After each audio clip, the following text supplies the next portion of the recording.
Tonight on Vesper Shroud, we're taking you deep into Pennsylvania's forgotten small towns, places where real horror stories were whispered, reported, and then quietly buried. These are true events locals refuse to explain, and some of them are still happening. Story 1. Town that went silent. I need to tell you what happened in Millbrook, Pennsylvania, because nobody else will. The authorities won. They speak about it. The news buried the story. But I was there when it happened, and I need you to know that this is real. This is terrifying. This is true. It started at 11:47 p.m. on a Tuesday in October. I was driving through rural Pennsylvania on Route 322, heading toward a truck stop outside of Lewisburg. I'd been on the road for 14 hours, and my eyes were heavy. The highway was empty, completely empty. No other cars, no light pollution, just endless darkness pressing against my headlights. The kind of darkness that feels alive, like it is watching you. I was exhausted, and I needed coffee badly. Then I saw the exit for Millbrook. I'd never heard of this town before. Population 1,200, according to the faded green sign. It sat about 3 miles off the highway, nestled in a valley surrounded by dense Pennsylvania forest. The kind of place most people drive past without thinking twice. But the exit ramp had a small diner advertised, Bella's 24-hour diner. Perfect. I could grab black coffee, use the bathroom, and get back on the road. I turned off the highway. The road into Millbrook was crooked and narrow, winding through thick woods. My headlights carved through the darkness, and all I could see was black trees and darker sky. No other cars, no other lights, just the sound of my tires on asphalt and my engine humming. Something about it felt unsettling, eerie, but I chalked it up to fatigue and kept driving. Then I saw the first sign. It was a welcome sign, the same kind every small town posts at its entrance. Weathered wood, white letters. But the letters were barely visible because someone had spray painted over them. The paint was fresh, wet looking. The spray painted message read only one word: leave. I should have left, but I was tired and irritable and honestly didn't believe in this kind of nonsense. Probably just kids, probably just some creepy prank that teenagers pull on travelers. I convinced myself to ignore it and kept driving. The road descended deeper into the valley, and the darkness became thicker, more absolute. No stars visible anymore, just the feeling of descending into something. Chilling, disturbing. Millbrook revealed itself slowly. First came the street lights, old-fashioned lampposts that cast sickly yellow light on empty pavement. Then came the buildings, a gas station, a barbershop, a laundromat with its windows dark, a hardware store. Everything was closed. Everything was silent. It was midnight on a Tuesday, sure, but even at midnight in a small town, there is usually some sign of life. A light in a window, a car parked in a driveway, something. But Millbrook offered nothing but emptiness. I drove deeper into town, toward where the diner should be. The streets were wrong somehow. Too wide, too straight. The buildings seemed to lean away from the road, as if they were trying to create distance. I passed a church with a steeple that pointed up into the darkness like an accusing finger.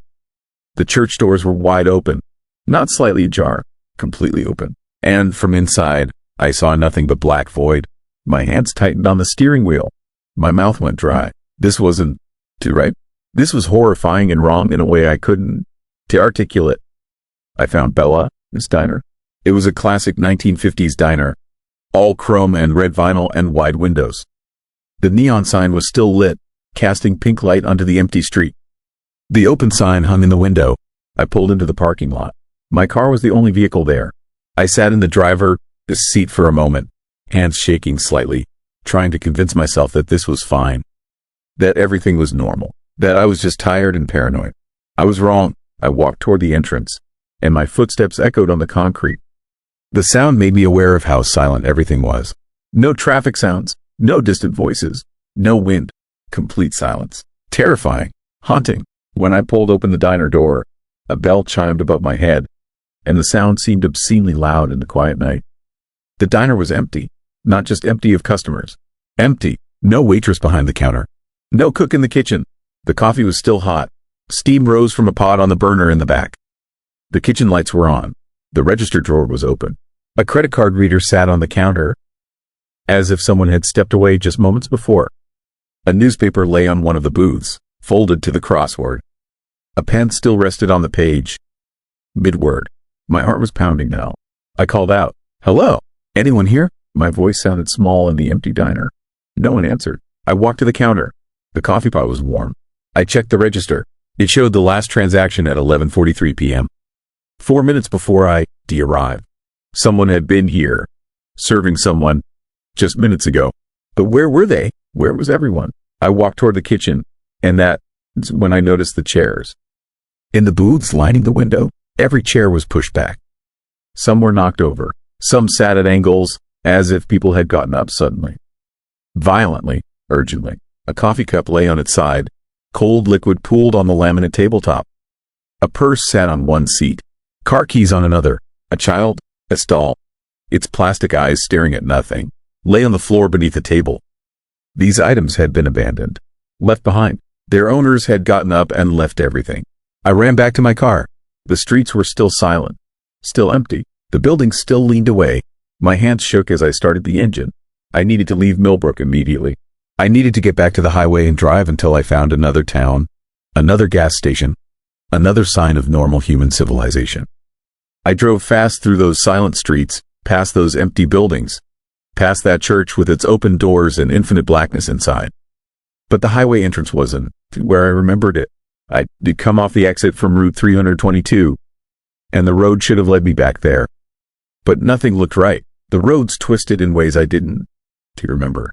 I made turns that should have led me out, but instead they took me deeper into Millbrook. New areas I hadn't seen. Residential streets with dark houses, yards with empty swings and tricycles left in the grass. A school building looming against the black sky. A playground where the metal creaked slightly in wind I couldn't feel. Every structure was dark, every window black, every location terrifyingly abandoned. The horror was becoming clear. Millbrook wasn't just closed for the night. Millbrook was abandoned, completely, but not for long. The coffee was still hot. The TV in a window I passed still glowed softly. The church lights were still on. Whatever had happened recently. Minutes ago, maybe even as I was driving into town. And suddenly I understood the terrifying implication. The residents hadn't just left town. They left town at the same time. All of them, simultaneously, at 11:47 p.m. They all done something together. They all been told to do something. They all been compelled to leave their lives, their possessions, their children, his toys, and disappear into the darkness. I found myself at the town square. It was circular, with a stone monument in the center. The monument was old, weathered by decades. I could make out carved letters. I stopped my car and read them by my headlights. Founded 1887. In memory of those lost. But below that, someone had carved newer words. The letters were deep, cut with force or something sharp. The newer message read, "It comes every 100 years." It was in 1887. It was in 1987. Tonight is 2024. My breath stopped. I drove. I didn't care about the twisted roads anymore. I drove fast, too fast, down streets I'd never seen. And somehow, impossibly, I found the highway. The exit ramp appeared, and I took it, accelerating onto the main road. I didn't stop. I drove for 2 hours straight, my headlights cutting through Pennsylvania darkness, until I found a 24-hour truck stop outside of Carlisle. The parking lot was full of vehicles. The lights were bright. Inside, there were people, real people, sleeping truck drivers, a cashier, a cook in the kitchen. Normality, safety. I used the bathroom and sat in a booth. Coffee in front of me that I couldn't drink because my hands wouldn't stop shaking. I couldn't explain what I experienced. How could I? The police would think I was insane. The news would ignore me. So I did what I always do in moments of unbearable fear and confusion. I tried to convince myself it wasn't real. But that's when I heard the customer next to me speaking to the waitress. "Yeah, I was driving through Pennsylvania late," the man said. "Took an exit into some small town. Can't even remember the name. Millbrook, maybe? Anyway, I got there around midnight, and the whole place was abandoned. Not a soul anywhere. I've never seen anything so creepy. It was like the entire population just vanished. The coffee was still hot in the diner. Everything was left behind. It scared me so bad I got back on the highway and drove straight through without stopping. I stared at him across the diner booths. He had the same look I must have had. That shaken, terrified, confused expression of someone who witnessed something impossible. He was real. He'd been to Millbrook. You see, the same nightmare I had. We were both sane, both sober, both telling the truth. The waitress smiled at him strangely. That's interesting, she said. My family is actually from that area. Small towns around there have always been weird. My grandmother used to tell stories about the silence that came through sometimes. How people would just wake up one morning and realize their neighbors were gone. She said there was something old in that valley, something that needed things from that town every 100 years. People, mostly. It wanted people. I felt my skin crawl. The man laughed nervously. It's just a story, though, right? The waitress didn't answer immediately. She filled his coffee cup and looked out the diner window, past the parking lot lights, toward the darkness beyond. Toward Pennsylvania. I don't know, she said finally. But my family got out in 1987, right before that happened. And I am grateful every day that we left when we did. Whatever that thing is, whatever lives in Millbrook, it is real. And it is patient. And it always gets what it needs. I left the truck stop without finishing my coffee. I called in sick to my job. I drove home to Virginia with the accelerator pressed down and every light on in my car. I haven't been back to Pennsylvania since that night. I've done research, though, quietly, carefully, and it is there if you look for it. Stories about Millbrook going back to the 1880s. Every 100 years. Exactly. The entire town vanishes in a single night. Population gone, absorbed into darkness. Nobody knows where they go. Nobody knows what takes them. But it comes back. Every century. It always comes back. And it always finds exactly what it needs. The last incident was in 1987. Population of Millbrook in 1987 to 1187. The next incident is coming in 2087. But here, that's what truly terrifies me. They checked the current population of Millbrook, Pennsylvania. As of the latest census, it is exactly 1,200 people. The numbers always return to exactly what they were before. The town refills itself. The houses occupy themselves again. New families move in, and they remember why they chose that particular valley. They just feel drawn to it, compelled. And when you drive past it on Route 322, you'll see that same green exit sign. And the town is there, waiting, silent, patient, building its numbers back to the correct count, building toward the next 100 years, building toward the next taking. If you drive through rural Pennsylvania on Route 322, you might see the exit for Millbrook. I am telling you now, with absolute certainty and desperate sincerity, do not take that exit. Do not pull into that town. Do not stop at that diner. Because everything I told you is true. Every word. And I'm not the only one who knows it. There are others who saw what I saw. Others who got away. And we were all doing the same thing. Warning people. Because we know it's coming again. We know that in 2087, something will call to Millbrook one more time. And 1,200 people will simply cease to exist. They'll wake up at 11:47 p.m. with a compulsion they can to explain. They'll all leave their homes. They'll all abandon everything. And they'll all be taken into whatever darkness waits in that valley. I don't sleep well anymore. I haven't since that night. Every time I close my eyes, I see those empty diner booths and that open church door leading into infinite black. I see that child, a doll on the cold floor.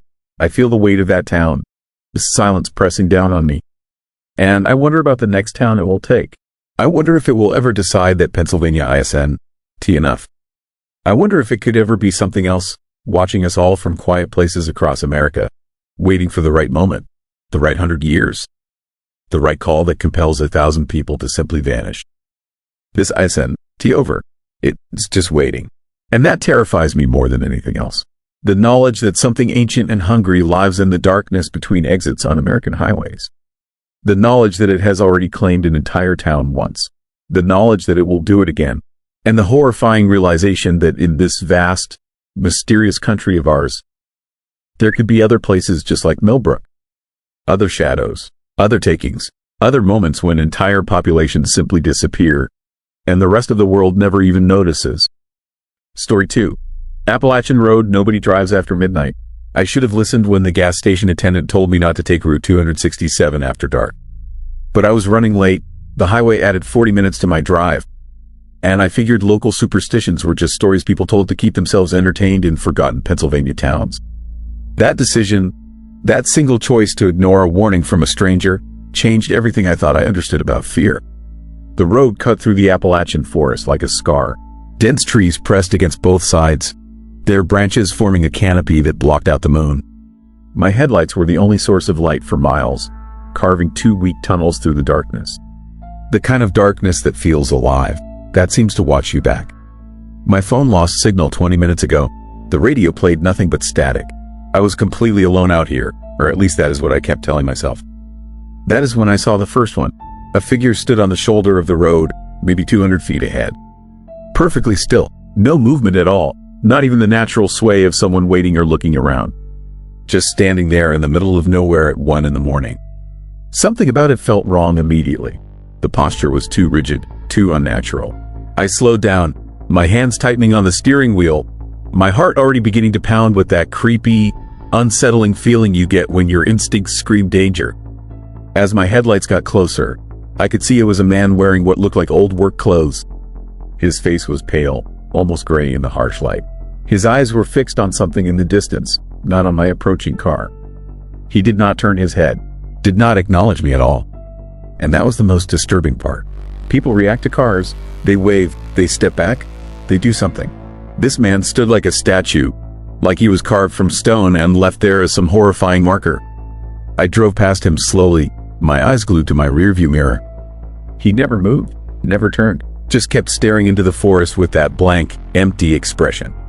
My chest felt tight, my breathing got shallow. Every instinct told me to floor it, to get as far from that spot as possible.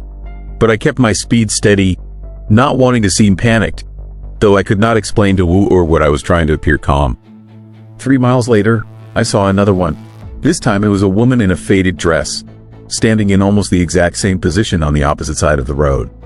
Same rigid posture, same unnatural stillness, same gray, lifeless face staring into the trees. The fear that had been building in my gut erupted into full terror. This was not random. This was not coincidence. Something was very, very wrong with this stretch of highway, and I was trapped in the middle of it with no cell service and no other cars in sight. I pressed harder on the gas pedal. The engine roared as my speed climbed to 60, then 70. The forest blurred past my windows, but every few miles, there was another figure. A man in a flannel shirt, a teenage boy in jeans, an elderly woman in a nightgown. All of them standing in that same horrifying pose, all of them staring into the darkness with expressions that were not quite human anymore. Each one sent a fresh wave of chilling dread through my body. My mind raced through explanations. Maybe it was some kind of prank, some elaborate setup to scare travelers. Maybe it was a cult performing some disturbing ritual. But deep down, in that primitive part of my brain that still remembers when humans were prey, I knew this was something else entirely. Something that did not follow normal rules. Something ancient and terrible that existed in these mountains long before roads were cut through them. The figures started appearing closer together. Every mile, then every half mile. Soon I was passing one every few hundred feet. A nightmare gauntlet of motionless people lining both sides of Route 267. My hands shook on the wheel. Sweat ran down my back despite the cold night air blasting from my vents. The darkness between the trees seemed to pulse and writhe, as if the forest itself was breathing, watching, waiting for something. That is when I noticed they were all facing the same direction now. Every single figure, on both sides of the road, had turned to stare at the exact same spot ahead of me. Their heads were angled toward a point I had not reached yet, somewhere up the road where the pavement curved around a particularly dense section of woods. They were all looking at something, or looking for something, and I was driving straight toward it. The smart thing would have been to turn around, but the road was too narrow, the forest too close, and something in my gut told me that stopping, that being stationary on this road for even a moment, would be far more dangerous than whatever waited ahead. So I kept driving, kept moving forward into whatever horrifying thing these figures were pointing me toward. The curve approached faster than I wanted. My speedometer read 80 now. Way too fast for these winding mountain roads, but I could not bring myself to slow down. As I rounded the bend, my headlights swept across something that made my blood turn to ice.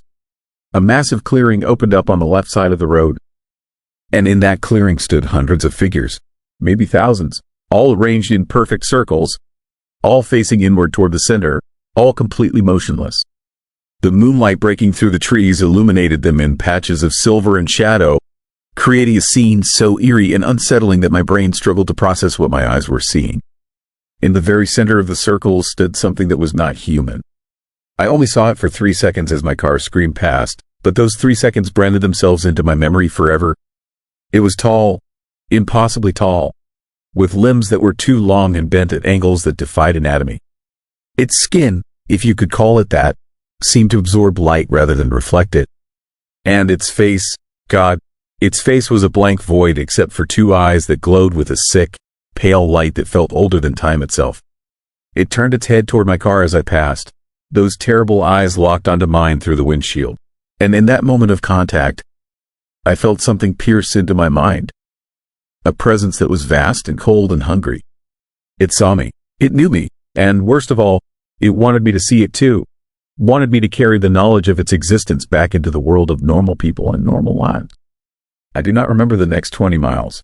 My next clear memory is pulling into a truck stop just over the county line, my entire body shaking so badly I could barely turn off the ignition. The fluorescent lights of the parking lot felt like salvation. The distant sound of the highway, of normal traffic and normal people, was the most beautiful thing I had ever heard. I went inside and asked the clerk about Route 267. She looked at me with an expression I will never forget, a mixture of pity and knowing fear. She told me that road has been wrong for as long as anyone can remember. That locals never use it after sunset. That people see things there that should not exist. And that every few years, someone drives it late at night and never makes it to the other side. Their cars are found abandoned, doors open, engines still running, but the drivers are gone. Just gone. She asked me if I saw the figures. I nodded. She asked if I saw what they were looking at. I nodded again, unable to form words. She went quiet for a long moment, then told me I was lucky. Most people who see what stands in that clearing do not keep driving. Something about it calls to them, pulls them to stop, to get out, to walk into those circles and join the others. She said I must have a strong will to resist. But here is the thing that keeps me awake at night, the detail that fills me with a horror so deep and disturbing I can barely function anymore. When I got home that morning and looked at myself in the mirror, there was a mark on my forehead. A small, pale symbol that was not there before. It does not wash off. It does not fade. And every night since that drive, I wake up at exactly 1 a.m. with the overwhelming urge to get in my car and drive back to Route 267. The urge gets stronger every night. I can feel it pulling at me, calling me back to that clearing, back to those circles of figures, back to that thing that saw me and marked me as its own. I know, with absolute certainty, that one night I will not be strong enough to resist. One night I will get in my car and drive back down that Appalachian road that nobody should drive after midnight. And when I do, I will become one of those figures standing on the shoulder, perfectly still, staring into the darkness, waiting for the next person who does not listen to warnings. The next person who thinks they know better than the locals. The next person who will see what I saw and carry that terrible knowledge until it consumes them too. The thing in the clearing is patient. It has all the time in the world. And it never forgets a face.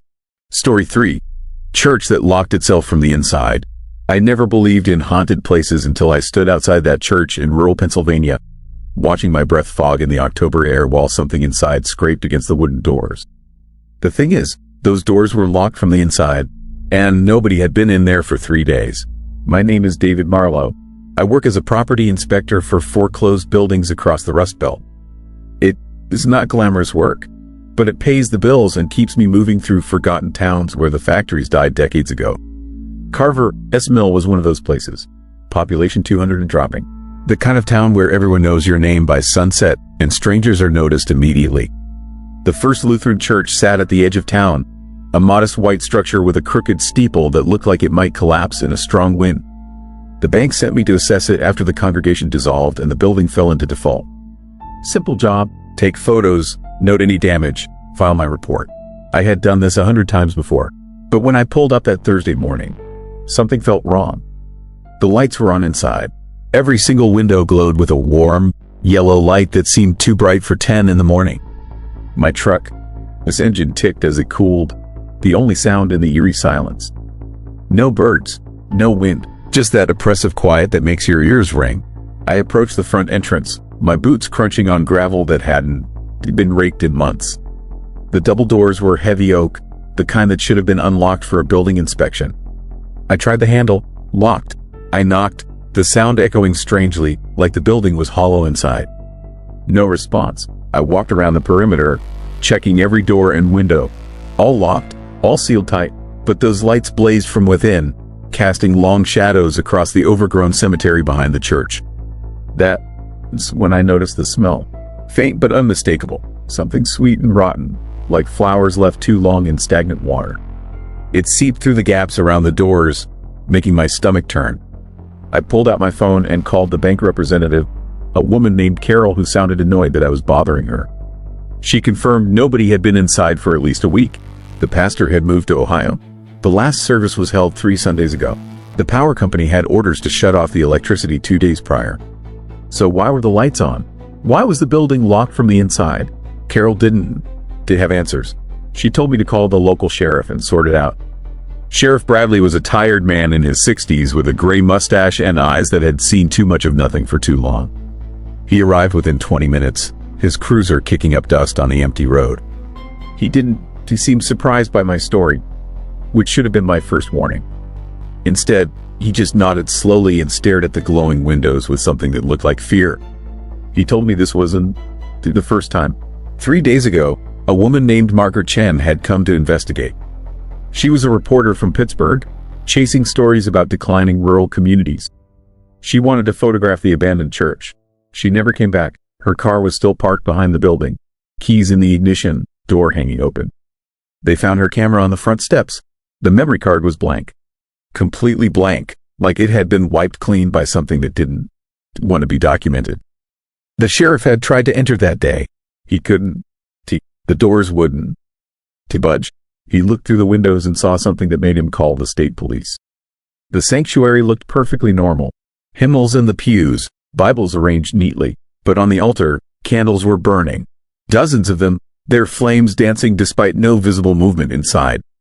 And in the shadows behind the pulpit, he swore he saw shapes. Human shapes, standing perfectly still, watching. We stood there together, 2 grown men afraid of a small-town church. The sheriff suggested we break a window, but something stopped us both. An instinct, a primal warning that whispered in the back of my mind. Some doors are locked for a reason. Some places lock themselves to keep things in, not people out. That night, I checked into the only motel in town. A depressing strip of rooms with water-stained ceilings and a neon sign that flickered like a dying heartbeat. I couldn't stop thinking about that church, about Margaret Chen, about those shadows. I researched the building, its history on my laptop, squinting at poorly scanned newspaper archives from the county library. The church was built in 1872. Nothing unusual there. Services every Sunday for over a century. But in 1943, something happened. A revival service. A traveling preacher came through town, a man named Elias Drummond. He preached for 3 days straight, working the congregation into a frenzy. On the third night, all 47 attendees locked the doors from the inside. They said they were waiting for the rapture. They said God had spoken to them, promised them salvation if they remained pure and vigilant. When the doors were finally broken down 4 days later, the congregation was gone. Not dead, gone. The sanctuary was empty except for their clothing, neatly folded in the pews. No bodies, no blood, no signs of struggle, just empty shoes and dresses arranged like the people had evaporated from within them. The case was never solved. The church reopened a year later with a new congregation that pretended the incident never happened. I barely slept that night. Every time I closed my eyes, I saw those glowing windows. I heard that scraping sound against the doors. When dawn finally broke, gray and unwelcoming, I decided to go back. I had to finish my job. I had to see inside that building. The sheriff met me there with a crowbar and a haunted expression. We didn't speak. We both knew what we had to do. He positioned the bar against the door frame and pulled. The wood splintered with a crack that echoed across the empty town. The door swung open, and a wave of hot air rushed out, carrying that sickly sweet smell so strong it made us both gag. The lights were still on, every bulb blazing with an intensity that hurt to look at directly. But the sanctuary was wrong. The pews were arranged in a perfect circle, facing inward instead of toward the altar. And in the center of that circle, dozens of candles burned, their wax forming a single massive pool that looked like it had been melting for days. Maybe longer. The hymnals were open, all to the same page. M214. I didn't recognize the title. The pages looked old, yellowed, covered in handwriting that wasn't English. Symbols and diagrams that made my head ache when I tried to focus on them. But what terrified me most were the shadows on the walls. They moved independently of any light source. They stretched and twisted, forming shapes that looked almost human but wrong in ways I couldn't articulate. Too many joints, too many angles, and they were watching us. I could feel their attention like a physical weight pressing against my chest. The sheriff grabbed my arm, his grip painful. He pointed to the basement door behind the altar. It was open, just a crack, and from that darkness came breathing. Slow, rhythmic breathing that sounded like dozens of people inhaling and exhaling in perfect unison. We ran. I'm not ashamed to admit it. We ran from that church like children fleeing a nightmare, our boots pounding on the wooden floor, that breathing growing louder behind us. We didn't stop until we reached his cruiser. He drove me to the motel, told me to pack my things and leave Carver, this mill.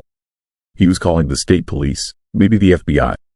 This was beyond him, beyond both of us. I should have listened, but as I threw my belongings into my duffel bag, I realized I had left my inspection camera inside the church. Company property. Expensive. I needed it back. So I did something stupid. I went back alone. The sun was setting when I pulled up to the church for the third time. The lights were off now. Every window dark. The building looked dead, like something had finally finished feeding and moved on. The front door stood open, swinging slightly in a breeze I couldn't feel. I grabbed my flashlight and stepped inside. The sanctuary was normal again. Pews facing forward. No candles, no circle, no symbols. My camera sat on a pew near the entrance, exactly where I remembered setting it down. Too convenient, too easy. As I grabbed it, I heard the doors slam shut behind me. All of them. Every entrance sealing simultaneously with a boom that shook dust from the rafters. I spun around, my flashlight beam cutting through the darkness, catching glimpses of movement in the shadows. They were coming down from the walls, peeling away like living things, reaching toward me with appendages that shouldn't exist. And then I saw them. The congregation, 47 figures standing in the darkness behind the pulpit, exactly where they had been in 1943. They weren't dead. They were waiting for someone to complete the service, waiting for someone to join them in their endless vigil. I screamed. I ran to every door, pounding, pulling, begging, but this church locks itself from the inside. That's what it does. That's what it's always done. And now I understood why. It is not haunted. It is hungry. It feeds on faith twisted into something dark and patient. It takes people and keeps them, adds them to its congregation of shadows that aren't quite ghosts and aren't quite alive. I don't know how long I was inside. Time moved differently there, but eventually, the doors opened. I stumbled out into moonlight, my camera clutched to my chest, my mind fractured. The sheriff found me wandering the highway at 3 a.m, babbling about shapes and breathing and a service that never ends. They tore the church down 2 weeks later, burned everything, but I drive past that spot sometimes, and I swear I can still see light glowing where the windows used to be. I swear I can hear singing, faint and terrible, carried on the wind from Pennsylvania forests. And I know, deep in my bones, that those 47 are still waiting. Still standing in a circle that exists somewhere between our world and whatever darkness called to them in 1943. The church is gone, but whatever locked itself inside ISN, finished. It's just waiting for the next door to open. The next person to walk into a place that should be empty but ISN. And when you feel that weight of unseen eyes, when you smell flowers rotting in stagnant water, when you hear breathing that doesn't belong to anything living, you'll understand what I learned in Carver, mill. Some places done to just store darkness. They create it, they feed it, they keep it locked away until someone is foolish enough to break the seal. And once you let it out, it never really goes back. It just finds a new door to hide behind, a new lock to turn from the inside. I quit my job. I don't inspect buildings anymore, because now I know what I might find waiting in the darkness, patient and hungry and terribly, terribly awake. Story 4. Mine where the radio wouldn't stop talking. I still don't. Do you know why I decided to go down into that abandoned coal mine in western Pennsylvania? Maybe it was the unsettling story my grandfather told me before he died, or maybe it was just morbid curiosity. Either way, I found myself standing at the entrance of the Coleridge mine on a gray October afternoon, staring into a darkness so complete that it seemed to swallow the weak sunlight around me. The mine had been closed for 37 years. That's what the rusted sign said. Anyway, I'd driven 4 hours from Pittsburgh specifically to investigate the creepy local legend that had been haunting my family for decades. My grandfather, a former coal miner himself, had warned me countless times to stay away from this place. He refused to speak about what happened here, but before his death last month, he left me a small leather journal with a single entry dated to 1987. The chilling words were burned into my memory. The radio never stopped talking. It knew things it shouldn't have known. I wasn't prepared for how terrifying this place would feel. The entrance was boarded up, but the planks had rotted through decades of exposure to rain and freezing winters. I pulled them aside easily, my hands shaking more than I wanted to admit. The air that escaped from below was cold and carried a metallic taste that made my stomach twist. I clicked on my flashlight and descended the wooden ladder, each rung creaking under my weight like a warning I should have heeded. The darkness down there was different from normal darkness. It wasn't just the absence of light.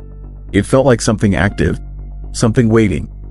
My flashlight beam cut through the gloom, revealing jagged rock walls that seemed to lean inward, watching me. The shaft opened into a vast chamber, and I could make out the skeletal remains of mining equipment scattered like bones across the rough floor.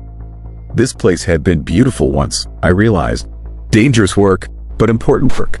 My grandfather had spent half his life down here. That's when I heard it. The crackling came first, soft and distant, like someone tuning a radio through dead stations. My heart immediately began pounding. I was alone in an abandoned mine, and I was hearing something that shouldn't exist. I told myself it was the wind finding weird ways through the tunnels, that old mines made strange sounds all the time. But the crackling grew louder, more intentional, and then I heard the hum of electrical current that made no sense whatsoever. This mine had no power. It had been dead for decades. Then came the voice. It was thin and distorted, like it was traveling through infinite static, but it was unmistakably human. The chilling words it spoke made my blood freeze in my veins. Welcome back. We've been waiting. I stood completely still, my flashlight trembling in my hand. Every instinct screamed at me to leave, to run back up that ladder and never return. But something else inside me, some deeper need to understand what my grandfather had been so terrified of, kept my feet planted in that horrifying darkness. I pulled out my phone to record what was happening, though I wasn't sure anyone would believe me. The moment I turned it on, my battery indicator dropped to 0. Dead? Impossible. It had been fully charged. The crackling intensified, and now there were multiple voices layered underneath the first one. They spoke in whispers, overlapping and urgent, but I couldn't make out the words. It sounded like a conversation happening in a language I almost understood, like my brain was struggling to process something fundamentally wrong. The eerie sensation of being observed grew heavier, pressing down on me like a physical weight. I moved deeper into the mine, my rational mind screaming that this was insane, but I couldn't stop myself. The sound seemed to be coming from further down the main shaft, and I felt drawn toward it like a fish on a line. My flashlight illuminated more of the chamber, revealing things I hadn't noticed before. Names carved into the rock walls, dozens of them, hundreds, maybe. Some were fresh, gouged deep into the stone, while others were barely visible, worn smooth by time. My grandfather, his name was there.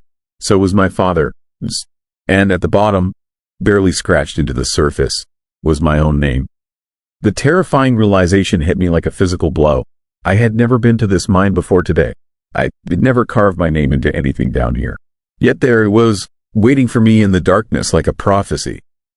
The radio static erupted into a deafening shriek, and I dropped my flashlight. It rolled away from me, and in that moment of complete darkness, I understood something horrible. The voices weren't coming from the mine itself. They were coming from everywhere, from the walls, from the air, from inside my own head. The chilling sensation of something touching the back of my neck made me scream, but no sound came out. My throat was paralyzed. When I could finally move again, I scrambled backward toward the ladder, nearly tripping over debris in my panic. My hands found the rungs and I climbed faster than I'd ever climbed anything in my life. Behind me, the radio voices reached a crescendo, speaking in perfect unison now, repeating the same horrifying sentence over and over. You can, to leave. You were already here. You were already here. You were already here. I burst out of the mine shaft and ran toward my car without looking back. My hands were shaking so badly I could barely get the key in the ignition, but the engine started. I drove away from that place at speeds that should have gotten me killed on those winding mountain roads. It wasn't until I was almost back to Pittsburgh that I realized something had followed me out. My car radio, which had been broken for months, suddenly flickered to life. The crackling began immediately, familiar and nauseating. Then came that thin, terrifying voice again. Thank you for opening the door. They've been waiting so long to get out. The truly unsettling part came when I understood what the voice meant. While I was down in that darkness, while the radio was speaking to me and I was reading names carved into rock, something else had been climbing that ladder.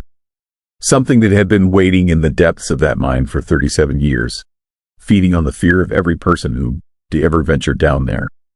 Something that had been using the radio as a way to communicate across decades, luring people deeper and deeper until they understood too late what was happening. I pulled my car over and stared at my hands on the steering wheel. They were covered in fresh scratches, the kind you get from clawing at something. Or from something clawing at you. I didn't remember being touched. I didn't remember anything, grabbing me in that darkness. Yet the scratches were real, bloody, fresh. My reflection in the rearview mirror showed eyes that didn't quite look like mine anymore. And in the back seat, barely visible in the dim light, I could see something moving. Something that had the shape of a man, but wrong somehow. Twisted and incomplete, it was watching me with an intensity that made my skin crawl. The radio crackled again. Now you understand what your grandfather understood. Now you know why he never left the mine. Why none of them ever truly left. I realized then that I never actually made it out. That moment when I thought I climbed back into sunlight, when I thought I was driving away, that had all been the mine. The mine was still all around me, just wearing a different disguise. The darkness had learned to look like the real world. It had learned to mimic highways and cars and the false comfort of escape. The horror I felt then was beyond anything a living person should have to experience. Because I understood, with absolute certainty, that I was trapped. That I had always been trapped. That everyone who ever went down into Coleridge Mine was still there, still alive in some twisted way, still hearing those voices on the radio, forever.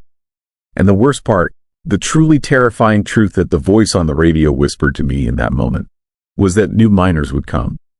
They would always come, because the mine had learned how to call people to it, how to make them curious, how to make them brave enough or desperate enough to descend into that darkness. That was 6 months ago. I'm writing this from what appears to be my apartment, though the walls have started to look like rock formations in the dim light, and I can never quite remember if I'm really here or if I'm still in that descent. Every night, the radio turns itself on. Every night, I hear the voices getting closer, getting clearer. And every night, I hear them saying my name, welcoming new people to join us in the darkness where the radio never stops talking. Where the mine, this hungry voice, continues its endless, chilling broadcast into the void. Last week, I saw my own name carved into the walls of my bedroom. Fresh marks, deep gouges. I don't remember doing it, but my hands were bloody when I found them this morning. I wonder if you heard this story on your drive home. I wonder if you were thinking about it now. I wonder if you were curious about Coleridge Mine.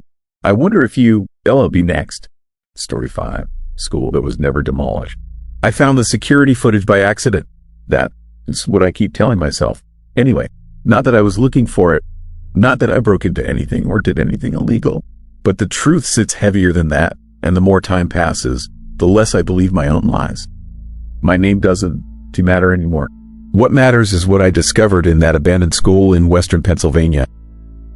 What those cameras saw, and what it means that they were still recording long after everyone was supposed to be gone. Listen to me carefully. If you driving through rural Pennsylvania right now, past the old industrial towns and forgotten highway exits, you need to understand something terrifying. There are places that shouldn't exist anymore. Places the government says were demolished years ago. Places that are still very much awake. In October of last year, I was working as a network technician for a private security firm. We serviced old properties that corporations owned through shell companies, places they'd forgotten about or didn't didn't want to admit they still held. Most of the work was routine, monotonous, mind-numbing. Check the systems, make sure the camera's still powered up, move on. Riverside Elementary School sat 7 miles outside of a town called Millstone, Pennsylvania. Population 4,000, give or take. The kind of place where the main street is now mostly empty storefronts and the railroad tracks haven to seen a train in 20 years. The school had closed in 1998, officially demolished in 2003 according to all the documentation. Wiped off the record, cleared for redevelopment, except the security cameras were still running. When I first arrived that morning in early October, I remember the smell. Not the usual smell of an old building, dust and stale air and time. This smelled like something else, something acrid and wrong, like an electrical fire mixed with something organic. Something that had been burning for a very long time. The school building itself was a 2-story brick structure from the 1960s, the kind of solid American architecture that was built to last. Except it didn't last, or it wasn't supposed to. The windows were boarded up, the doors chained and padlocked, the playground equipment torn down long ago. Dead trees surrounded the property. Nothing grew there. I noticed that immediately. The grass was gone, replaced by gray dirt and scattered rocks. This is where it gets unsettling. My job was simple. Access the server room in the basement, check the power supply to the security system, verify that cameras were transmitting data, then leave. The contract said the property was unmanned and derelict. Just standard protocol for insurance purposes. But the moment I cut the chain on the front door, I knew something was wrong. The hinges moved smoothly, too smoothly, like they'd been oiled recently. I stood there in the doorway, holding the padlock in my hand, and felt something shift in my gut. That animal instinct, that ancient part of the human brain that screams at you to turn around and run. I should have listened. The inside of the school was darker than it had any right to be. My flashlight caught dust motes floating through the air, but the darkness seemed to absorb the light rather than reflect it. Hallways stretched into nothing. Empty classrooms with desks still arranged in rows, their surfaces covered in a thick gray film that wasn't just dust. It was something else, something that looked almost deliberate. I moved toward the basement stairs. My footsteps echoed, not naturally, but with a hollow, almost mocking quality that made my skin crawl. The air grew colder as I descended. Not just cool, but genuinely cold. The kind of cold that doesn't come from air conditioning. The kind of cold that comes from absence, from emptiness. The server room was exactly where it was supposed to be, according to the blueprints. A small concrete room with industrial equipment lining the walls, and the camera monitors, 4 screens, each displaying a live feed from different parts of the building. That's when my blood turned to ice. All 4 screens showed movement, not recent movement. I understand that now. What I was seeing was footage being played on a loop. Hours and hours of footage, cycling and recycling, showing the same hallways, the same empty classrooms, from years ago. But the terrible part, the absolutely horrifying part, was that in every single frame, there was something in the background. A shadow, a figure, something that didn't belong. In one camera angle, it was standing at the far end of a hallway, completely still, completely dark, watching. In another feed, it was in a classroom, sitting at a teacher's desk. In the third camera angle, it was climbing the stairs. In the fourth, it was walking directly toward the camera, its features obscured but its intention unmistakably clear. My hands were shaking so violently I could barely hold my own flashlight. I told myself it was a trick, a glitch. Maybe someone had intentionally created this footage as a prank, but the timestamp on the files showed they were dated over 15 years ago. Recorded between 2009 and 2010, right after the school was supposedly demolished in 2003. That was impossible. The school was demolished. The records were clear. The city had certificates. The construction company had filed reports. Unless the school wasn't demolished at all. I accessed the file system with my credentials. What I found made me understand, in that moment, why security companies sometimes just walk away from contracts. Why some jobs go unfinished. Why certain people suddenly quit and never explain why. The security system hadn't been installed in 2003. It had been installed in 2008, updated and maintained every single year. The bills had been paid electronically through a corporate account that I couldn't trace. The power supply to the basement was connected to the main grid, and according to the meter readings, it had been consuming electricity at a steady rate for over a decade. The school wasn't abandoned. It was occupied. But by what? I started reviewing the footage more carefully. The figure or creature or whatever it was appeared in every single feed from that entire time period. 14 years of continuous recording. And it was there in almost every moment. Sometimes standing perfectly still. Sometimes moving with an unsettling, almost jerky quality that didn't seem quite human. Sometimes it would vanish for hours, and then suddenly reappear in a different part of the building. I realized something even more chilling. The timestamp on the last recorded footage was from just 3 days earlier. 3 days before I arrived, my phone had no signal in the basement. I climbed the stairs faster than I should have, my flashlight beam jumping wildly across the cracked walls and broken ceiling tiles. The school felt different now. Not empty, watched, waiting. I could feel something observing me from the shadows of the empty classrooms as I passed. The moment I got outside and my phone reconnected, I called my supervisor. I told him what I found. I told him about the impossible security system, the footage, the figure that shouldn't exist. I told him I was getting out of there and not coming back. He went silent for a long time. Then he told me something that made the horror of this whole situation crystallize into something far worse than I could have imagined. He said they already knew. The company that owned Riverside Elementary School, the shell corporation hidden behind 6 other shell corporations, was aware of the security system. They had known about it for years. They maintained it deliberately. They reviewed the footage on a regular basis, and they had no intention of ever demolishing the building. He told me to delete the footage I had accessed, to pretend I had never seen it, and to move on to my next assignment. He told me that some properties existed in a gray area between official records and unofficial reality. He told me that the people running this operation had resources and connections that made it very unwise for someone like me to ask too many questions. Then he fired me, not for what I had seen, for the fact that I had been willing to ask questions about what I had seen.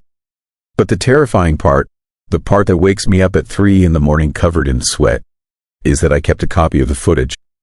Not intentionally, not at first. A download routine had been running automatically, storing files on a secure server for backup purposes. I didn't realize it until 3 weeks later.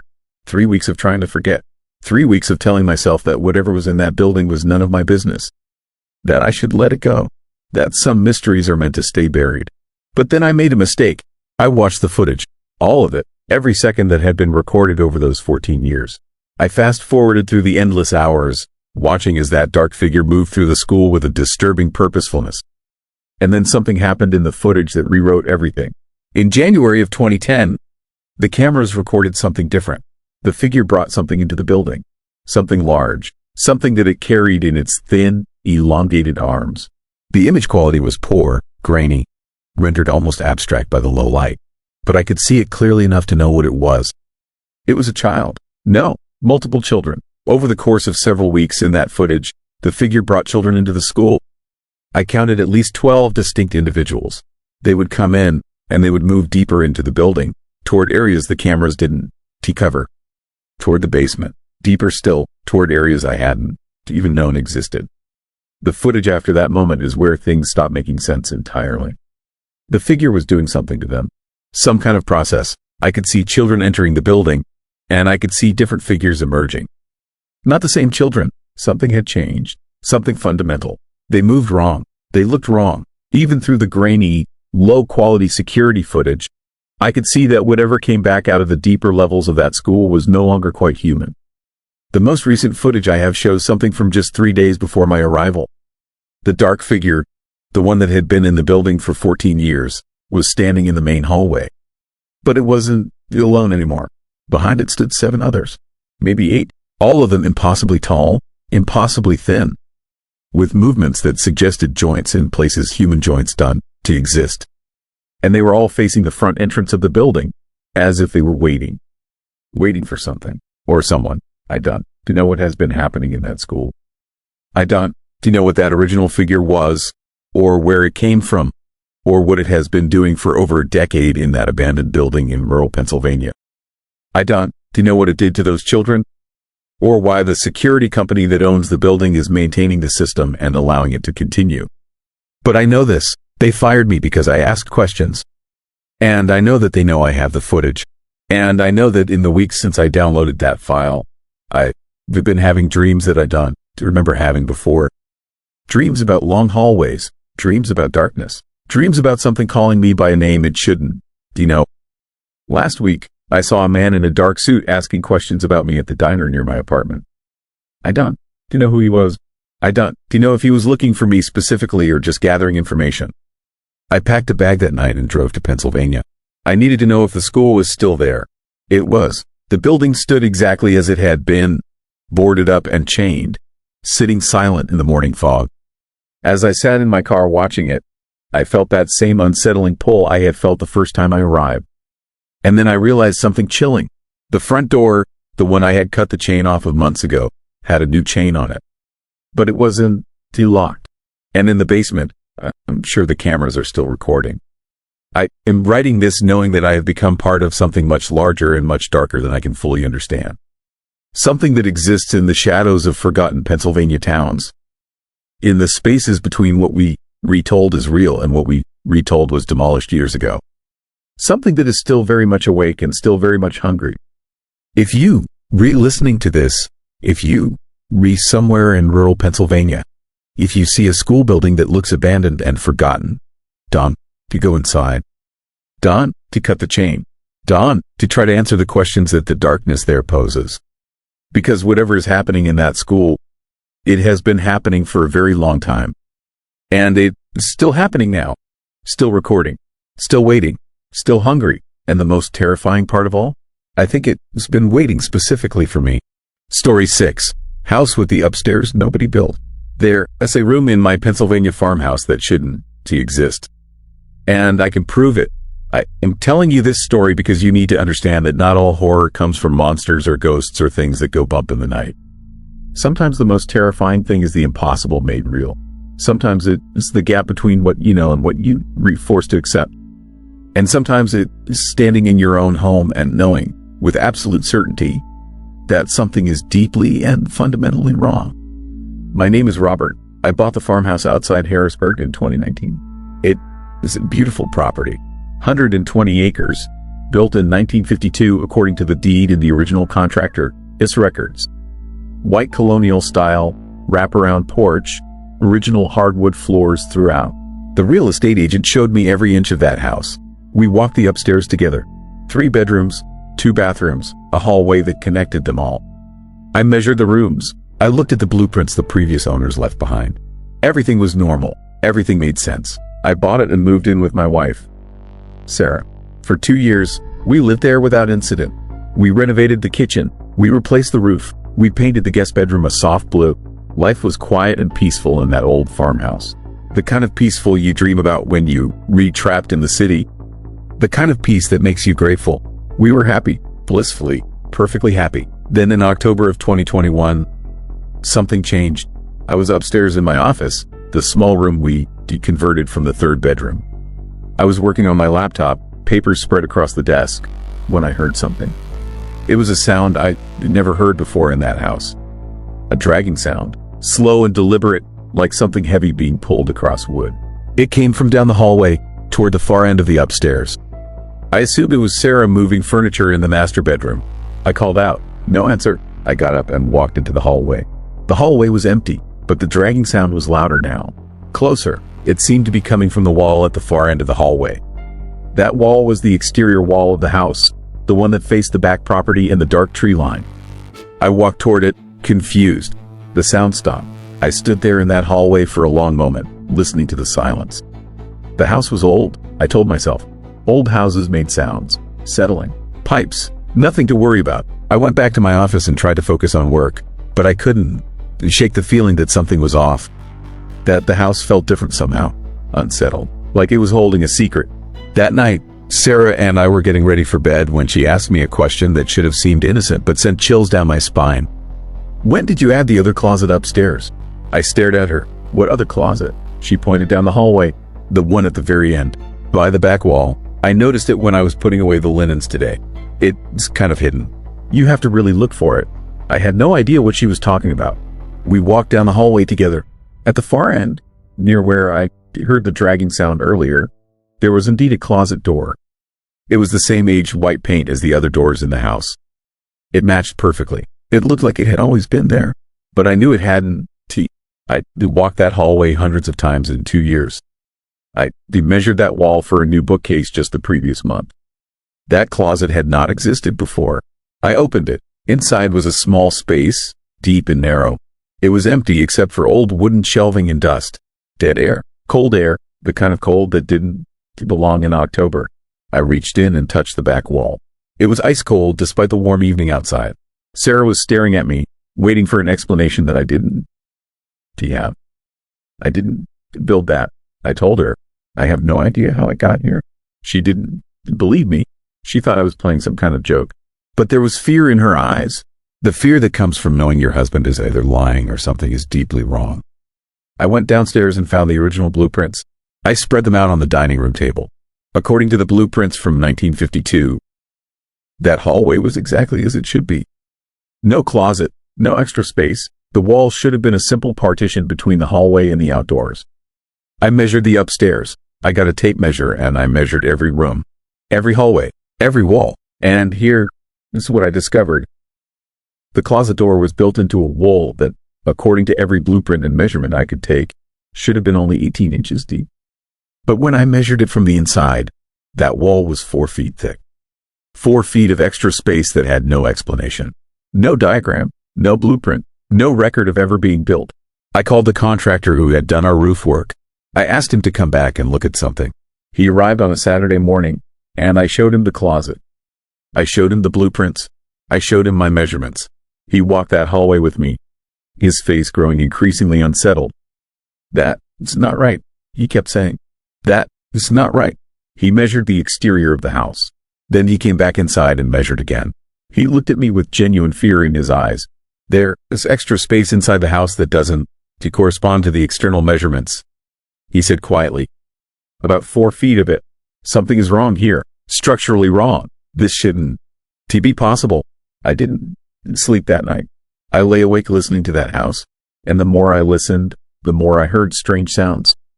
Creaks in the walls, a soft scratching, the sensation of settling, but wrong somehow, like the house was adjusting itself, rearranging itself, moving in ways that old houses shouldn't move. The darkness outside the windows seemed thicker, more present, more aware. The next morning, Sarah was terrified. She wanted to leave. She wanted to sell the house immediately and never come back. But we couldn't even explain to a realtor what was wrong. What was I going to say? There is an impossible closet? There is extra space that doesn't exist? These sound insane. Over the following weeks, other things appeared. A window in the master bedroom that I'd never seen before.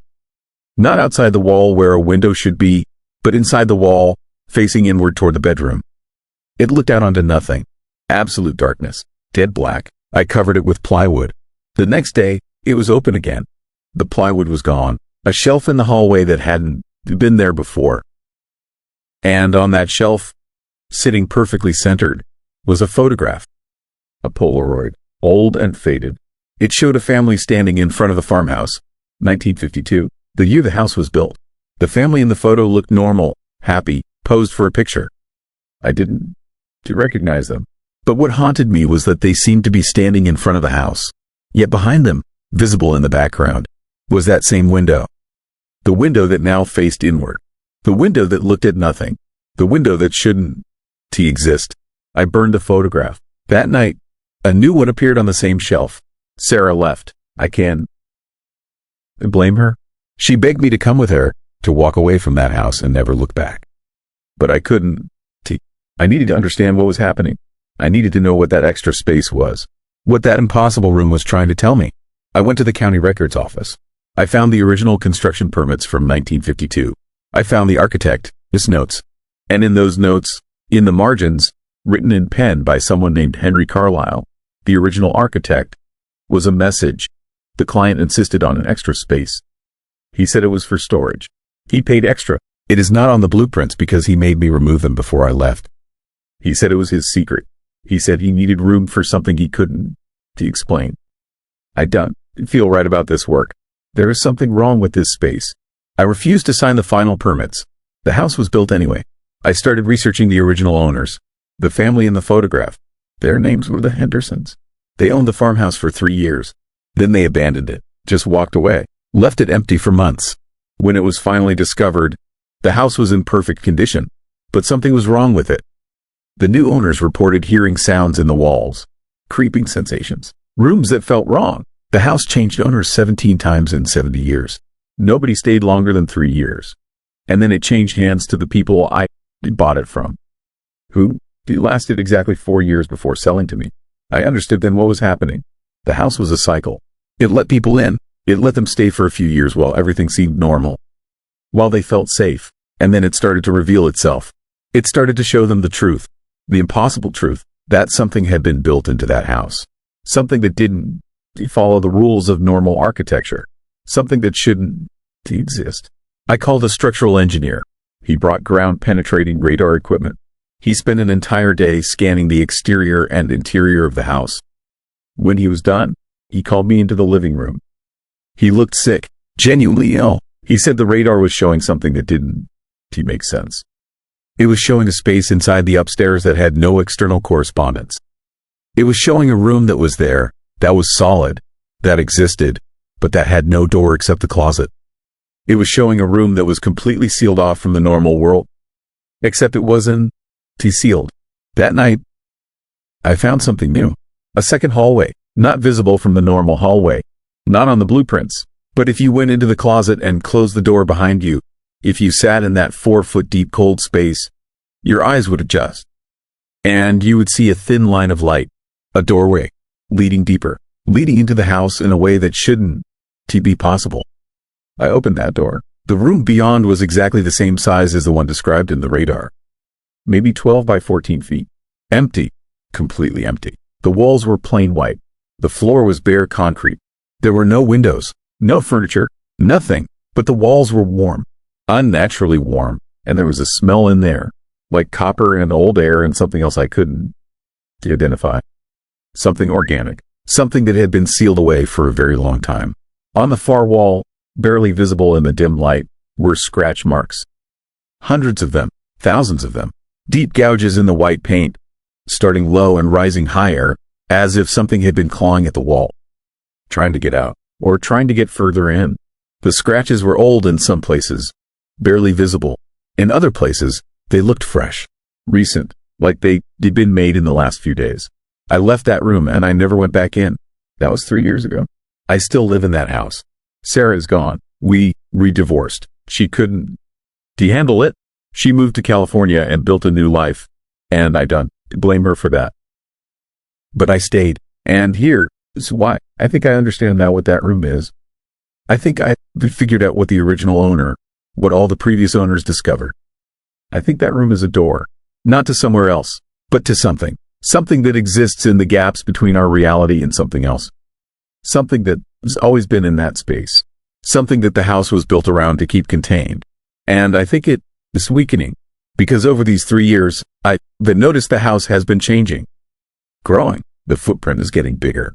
The interior measurements don't match the exterior anymore.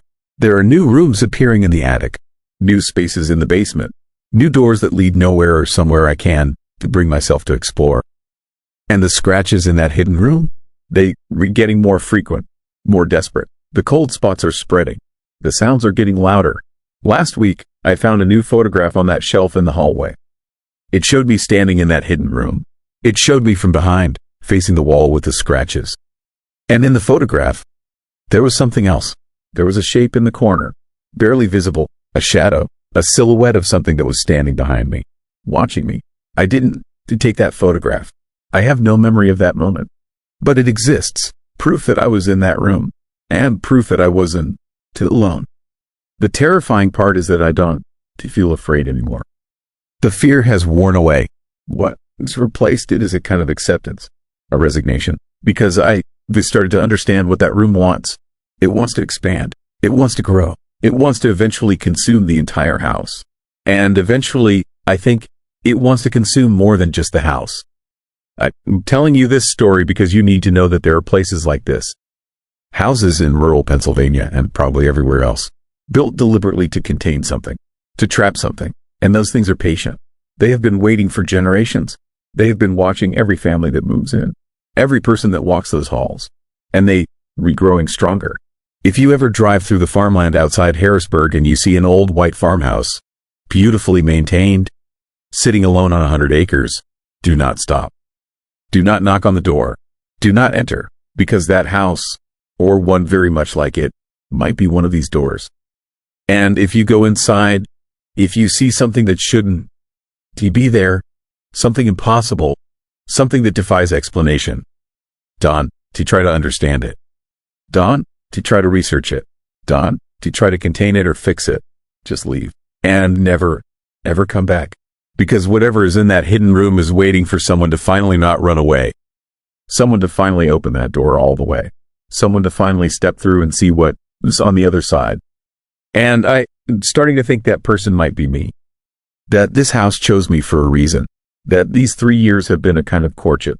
A slow seduction. A patient introduction. I can hear it now, even as I'm telling you this story. I can hear the scratching from inside the walls. I can feel the warmth from that impossible room upstairs. I can sense something moving in the spaces between the blueprint and the reality. And I am not afraid anymore. I am almost ready to open that door. Almost ready to see what has been waiting for me all along. The house that nobody built is very nearly ready to show me what it's really for. Story 7.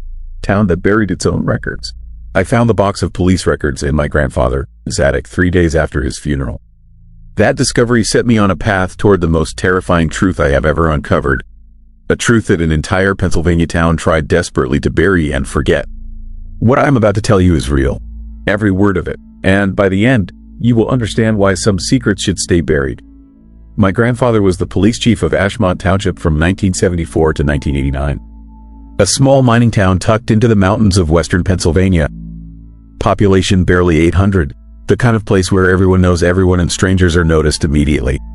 He never talked about his work, never told stories like other retired cops do. When I was a kid and asked him about his career, he would just get this haunted look in his eyes and change the subject. Now I know why. The box was hidden under old Christmas decorations and moth-eaten blankets.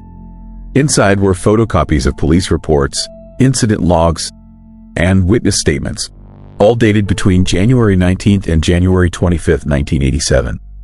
But here is the disturbing part. When I checked the official township records online, that entire week does not exist.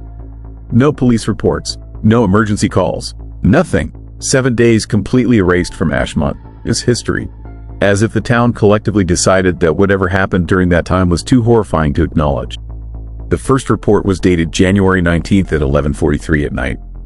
A woman called 911 claiming she saw her neighbor standing in his backyard in the middle of a snowstorm, just standing there motionless for over an hour. The temperature was 9 degrees. The caller said something about his posture felt wrong, felt unnatural, and she was scared to go outside. The responding officer noted that when he arrived, the neighbor was indeed standing in his yard, unresponsive to calls or flashlight beams. When the officer approached, the man suddenly turned and walked into his house without saying a word. The officer, this final note sent chills down my spine. Subject, his eyes reflected light like an animal. Pupils appeared completely black. Over the next 3 days, similar calls flooded the department. People standing motionless in the snow. Others reported family members acting strange, speaking in flat monotones, staring at nothing for hours. One report described a father who stood over his sleeping children, his beds all night, every night, just watching them without blinking. His wife was too terrified to confront him. The creepy thing was that during the day, these people seemed mostly normal, going to work, running errands, but something was off.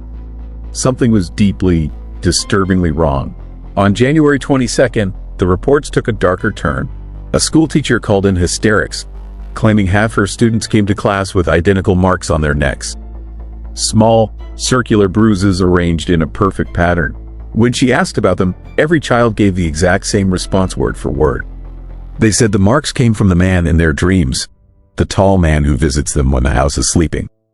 16 children, 16 identical statements, 16 identical marks. That same night, the police received a call about screaming coming from the old coal mine on the edge of town. The mine had been abandoned since 1952 after a collapse killed 11 workers. It was sealed, or it was supposed to be sealed. The responding officers found the entrance broken open, the chain cut clean through. Their report described a sound coming from deep inside the mine shaft, a low humming noise that made their teeth hurt and their vision blur. One officer described it as the most unsettling thing he had ever heard, like 1,000 voices trying to speak in unison but not quite managing it. They went inside. They should not have gone inside. The report becomes increasingly frantic and disjointed at this point. The officers descended roughly 200 feet into the main shaft, following the sound. The walls, they wrote, seemed to pulse in their flashlight beams. The air felt thick, hard to breathe, and tasted metallic. And then they found the source of the humming, a chamber that was not on any mining map, a space that should not exist based on the mountain's geology. Inside that chamber stood every person who had been reported acting strange. Over 60 townspeople crowded into an underground room, all standing in perfect circles, all swaying slightly, all humming that horrible sound in perfect synchronization. In the center of the circles stood something that the officers struggled to describe. One wrote that it looked like a man who had been stretched too tall. Another said it seemed to flicker between human and something else, something with too many joints and angles that hurt to look at directly. Both officers agreed on one terrifying detail. It was wearing clothes from different time periods. A miner's helmet from the 1920s, a wool coat from the 1800s, work boots that looked decades old, as if it had been in that mine for a very, very long time, collecting pieces from each generation it encountered. The entity turned toward the officers. That is when they ran. They scrambled back through those tunnels in complete panic, their flashlights barely holding back the oppressive darkness that seemed to chase them. When they emerged, they radioed for backup and sealed the entrance with their patrol cars. But by dawn, the people from inside the mine had somehow gotten out. They returned to their homes. They went back to their families, and they pretended like nothing had happened. The final report in the box was dated January 25th. My grandfather's handwriting, barely legible, as if written in a hurry or under extreme stress. He wrote that he convened an emergency meeting with the town council, the school superintendent, the pastor of the main church, and every business owner in Ashmont. They made a decision together, a horrifying, desperate decision born from fear and the instinct to protect their community from something they could not fight or understand. They agreed to destroy every record of that week, every police report, every 911 call, every witness statement. They told the affected families to never speak of it again. They warned everyone in town that discussing the events of January 19th through 25th, 1987, would result in being forced to leave Ashmont permanently. They essentially buried their own history, created a collective amnesia, because the alternative was acknowledging that something evil lived beneath their town, something that could take people and change them and send them back wearing their faces but no longer fully human inside. My grandfather, his final note was the most chilling thing I have ever read. He wrote that the decision haunted him every day for the rest of his life. He kept these copies as evidence, as proof that it really happened, because he was terrified that one day people would forget. And when people forget, when they lose the knowledge that something dangerous exists in a place, they stop being careful. They stop watching for the signs, and it can happen again. I made the mistake of visiting Ashmont after reading those reports. I needed to see the place for myself, needed to understand what kind of town could make a decision like that. The drive took 4 hours through increasingly isolated mountain roads. Ashmont looked like every other dying Pennsylvania mining town. Empty storefronts, abandoned houses, a population that had dwindled to maybe 300 people, most of them elderly. But there was something wrong with the place immediately. I felt it the moment I parked on Main Street. The town was too quiet, not peaceful quiet, but the heavy, watchful quiet of a place holding its breath. The few people I saw moved with purpose, never lingering outside, never making eye contact. When I walked into the only open diner, conversation stopped. Every person turned to stare at me with blank expressions. The waitress asked if I was just passing through. Her tone made it clear that was the answer she wanted to hear. I asked about the old coal mine. The diner went completely silent. You could have heard a pin drop. The waitress, whose face went pale. She told me the mine was dangerous, unstable, and anyone caught near it would be arrested for trespassing. But it was the way she said it, with this undercurrent of genuine fear, that told me the mine was not sealed to keep people out. It was sealed to keep something in. That night, I stayed in a motel 2 towns over. I could not bring myself to sleep in Ashmont. Around 3 a.m, I woke up from a nightmare I cannot fully remember. But I do remember the feeling of it. The sensation of standing in a dark underground chamber while something impossibly tall moved through a crowd of swaying people, examining them one by one, choosing which ones to keep and which ones to send back up to the surface as hollow copies of themselves. When I checked out the next morning, the motel clerk asked where I had been yesterday. I told him Ashmont. His expression changed instantly. He leaned over the counter and told me in a quiet, urgent voice to never go back there. He said his sister lived in Ashmont in the 80s. She was one of the ones who went into the mine. When she came back, she was different. Little things at first. She stopped blinking as often. She would tilt her head at odd angles when listening. She started sleeping standing up in the corner of her bedroom. His sister moved away in 1992. She lives in Ohio now, has a family, seems completely normal. But he visits her once a year, and every single time, he catches her doing something that is not quite right. Staring at her children while they sleep.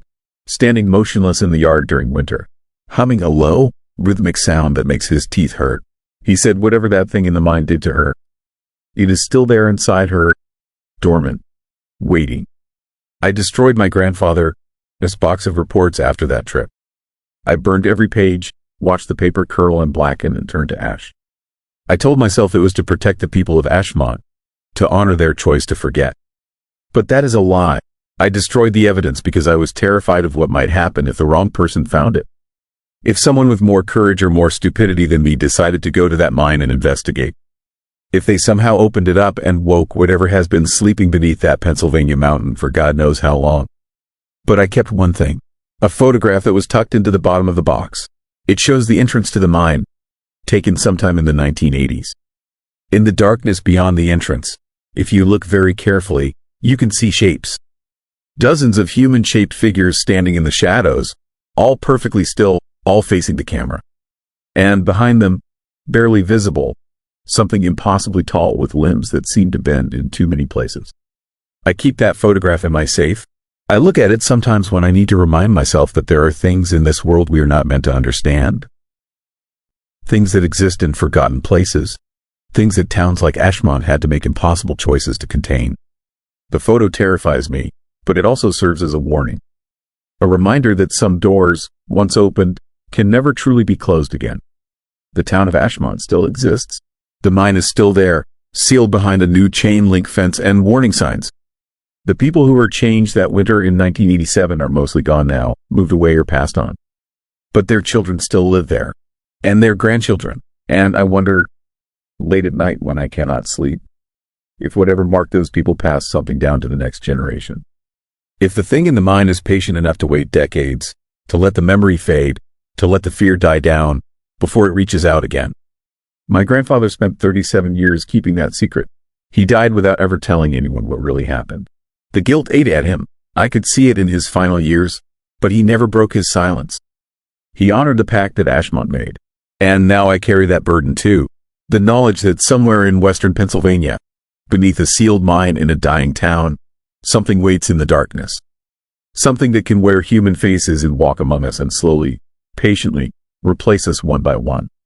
I will never go back to Ashmont, but the nightmares have not stopped. Every few nights, I dream about standing in that underground chamber, surrounded by swaying figures, while something tall and wrong moves through the crowd toward me. And when I wake up, just for a moment, I have the most disturbing urge to get in my car and drive those mountain roads back to that forgotten town. To walk up to that mine entrance and break through the fence. To descend into the darkness and find out what is really down there. The urge fades after a few minutes, but it comes back stronger each time. And I know, with absolute certainty, that whatever is in that mine knows about me now. It knows I found the records. It knows I went to Ashmont. And it knows exactly where I live. One night, the urge might be too strong to resist. One night, I might wake up already dressed, car keys in hand, driving toward Pennsylvania without really understanding why. And if that happens, if I become one of them, I hope someone else finds this account and understands the warning. Some secrets are buried for a reason. Some towns make terrible choices because the alternative is worse. And some things should never be dug up, no matter how badly we want to know the truth. Story 8. Bridge locals refuse to cross. I crossed that bridge in Pennsylvania 3 times before I understood why the locals take the long way around. Before I learned that some things wait in the darkness beneath old stone and rusted metal, impatient and hungry, watching for anyone foolish enough to ignore the warnings. Before I discovered that the thing living under Blackwater Bridge doesn't just stay there. It follows you home. My name is Michael Torres. I am a long-haul trucker, been driving 18-wheelers across the country for 15 years. I've seen every highway, every forgotten back road, every dying town between the coasts. I thought I'd seen it all.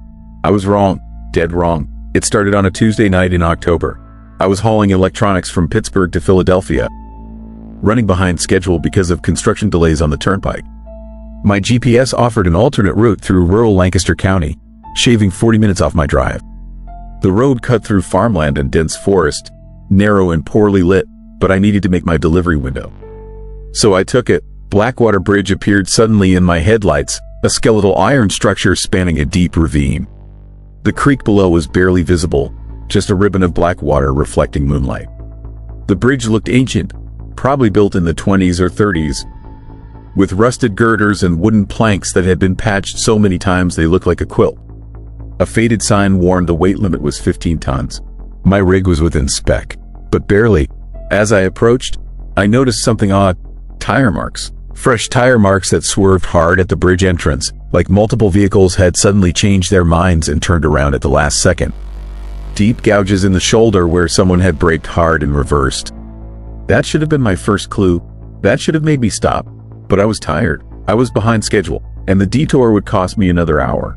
So I eased my truck onto that bridge, hearing the wooden planks groan under the weight, feeling the whole structure sway slightly in a way that made my stomach drop. My headlights cut through the darkness ahead, illuminating the far side maybe 60 yards away. It wasn't the long bridge, just long enough. Halfway across, my engine died. Just cut out completely. No warning, no sputtering. 1 second it was running fine. The next it was silent. My dashboard lights flickered and went dark. Even my phone died, the screen going black like someone had pulled its battery. The only light came from the moon filtering through the bridge, this iron skeleton, casting twisted shadows across my cab. And then I heard it, a scraping sound, metal on stone, coming from beneath the bridge. Slow and deliberate, like something heavy dragging itself along the ravine wall. My breath fogged the windshield as the temperature inside the cab plummeted. I could see my breath. In October, in a closed truck, the scraping grew louder, closer, and then I saw a hand.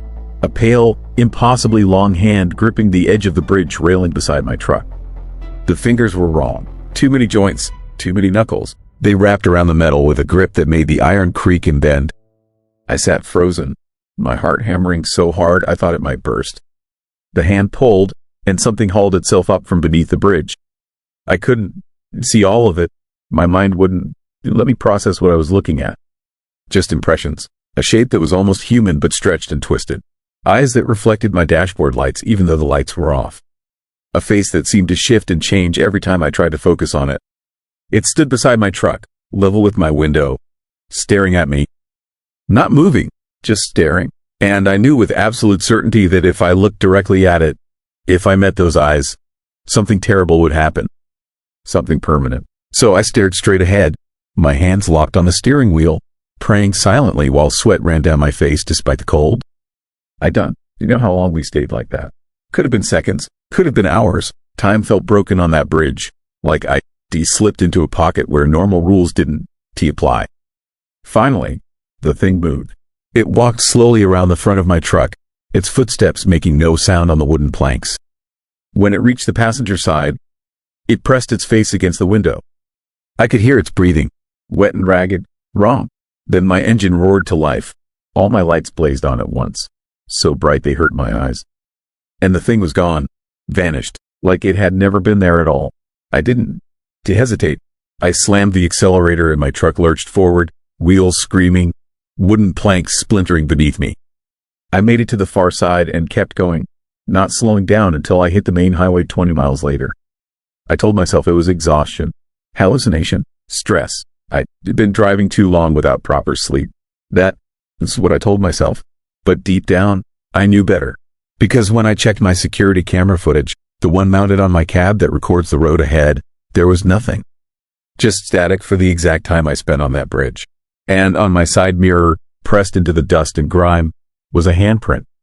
A handprint with too many fingers, I made my delivery, collected my pay, drove home to my apartment in Allentown. And I tried to forget. I really did. But the nightmares started that first night. Dreams of standing water and shadows that moved independently of light. Dreams of something waiting beneath my bed, breathing in rhythm with my heartbeat. I'd wake up gasping, my sheets soaked with sweat, convinced I could hear scraping sounds in my walls. The second night, I found wet footprints leading from my front door to my bedroom. Footprints that looked almost human but wrong. Too long, too narrow. They stopped at the foot of my bed and simply ended, like whatever made them had evaporated or sunk through the floor. I called the police. They found nothing, told me it was probably condensation from my air conditioner. But I didn't have my air conditioner running. It was October. I started researching Blackwater Bridge. It wasn't easy. The area doesn't have much online presence, and the local library, its digital archives were sparse. But I found newspaper clippings going back decades, stories that made my blood run cold. In 1956, a family of 4 disappeared after crossing the bridge. Their car was found on the far side, engine running, doors open, headlights on. No bodies, no signs of struggle, just 4 empty seats and children, as toys scattered on the road. In 1972, a state trooper reported seeing something beneath the bridge. Something that stood upright and watched him. He refused to elaborate. He resigned the next day and moved to California. He died 3 years later under mysterious circumstances.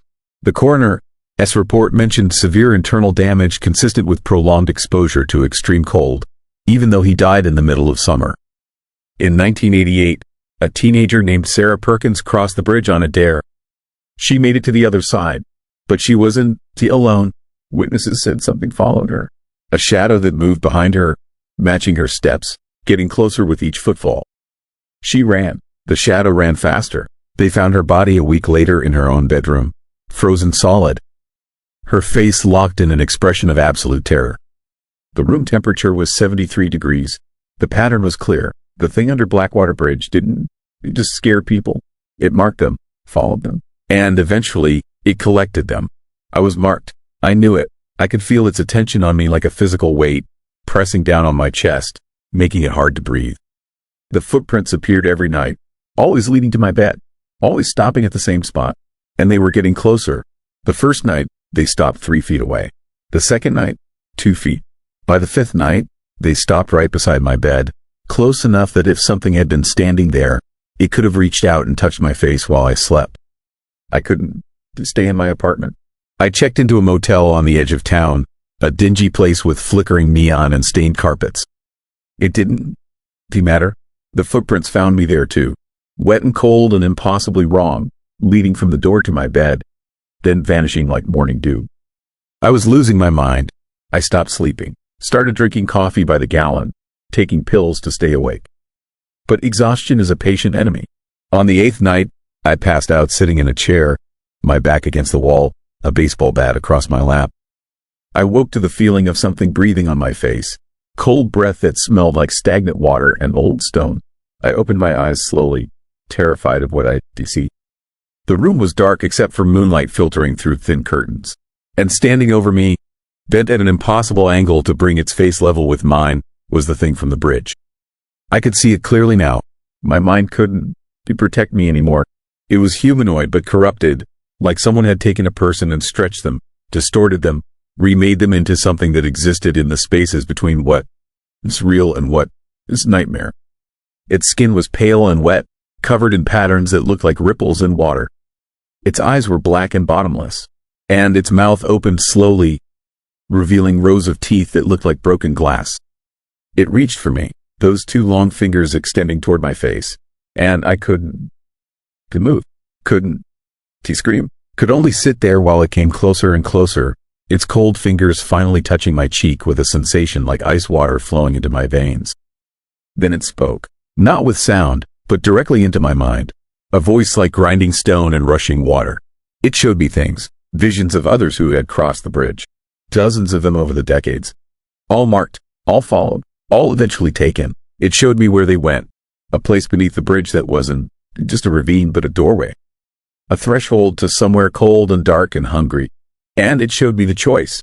I could come willingly, cross back over that bridge and climb down into the darkness.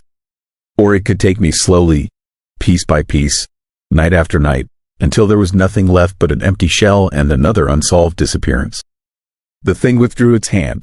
It waited, patient, eternal, and I realized the horrifying truth. It wasn't hunting me. It was offering me a deal, quick and clean, or slow and terrible. Those were my options. I ran, burst out of that motel room and into my truck, driving blindly through the night, no destination in mind except away. But you can run from something that has already marked you. Something that exists partially outside of normal space and time. I made it 50 miles before I saw the bridge in my headlights. Impossible. I was heading north. The bridge was east of where I started, but there it was, spanning the darkness, waiting for me like it had always been there. Like all roads eventually led back to it. And I understood then that I never really left. Every road would become that bridge. Every dark passage would lead back to the thing that waited beneath. I am writing this now from a rest stop somewhere in Pennsylvania. My phone is dying. My hands want to stop shaking. The sun is setting, and I can feel it getting closer. The thing from beneath the bridge.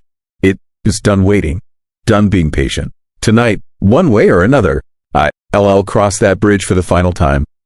To anyone listening to this, anyone who drives the back roads through Lancaster County, if you see an old iron bridge spanning a ravine, if you see tire marks swerving away at the last second, if locals tell you to take the long way around, listen to them. Some bridges aren't meant to be crossed. Some things that wait in the darkness beneath old stone and rusted metal aren't just scary stories told to frighten children. They be real, they be patient, and they never forget the faces of those who disturb their vigil. The locals refuse to cross Blackwater Bridge because they smart, because they learned that some shortcuts come with a price that is far too high, because they know that the thing beneath doesn't, they just wait.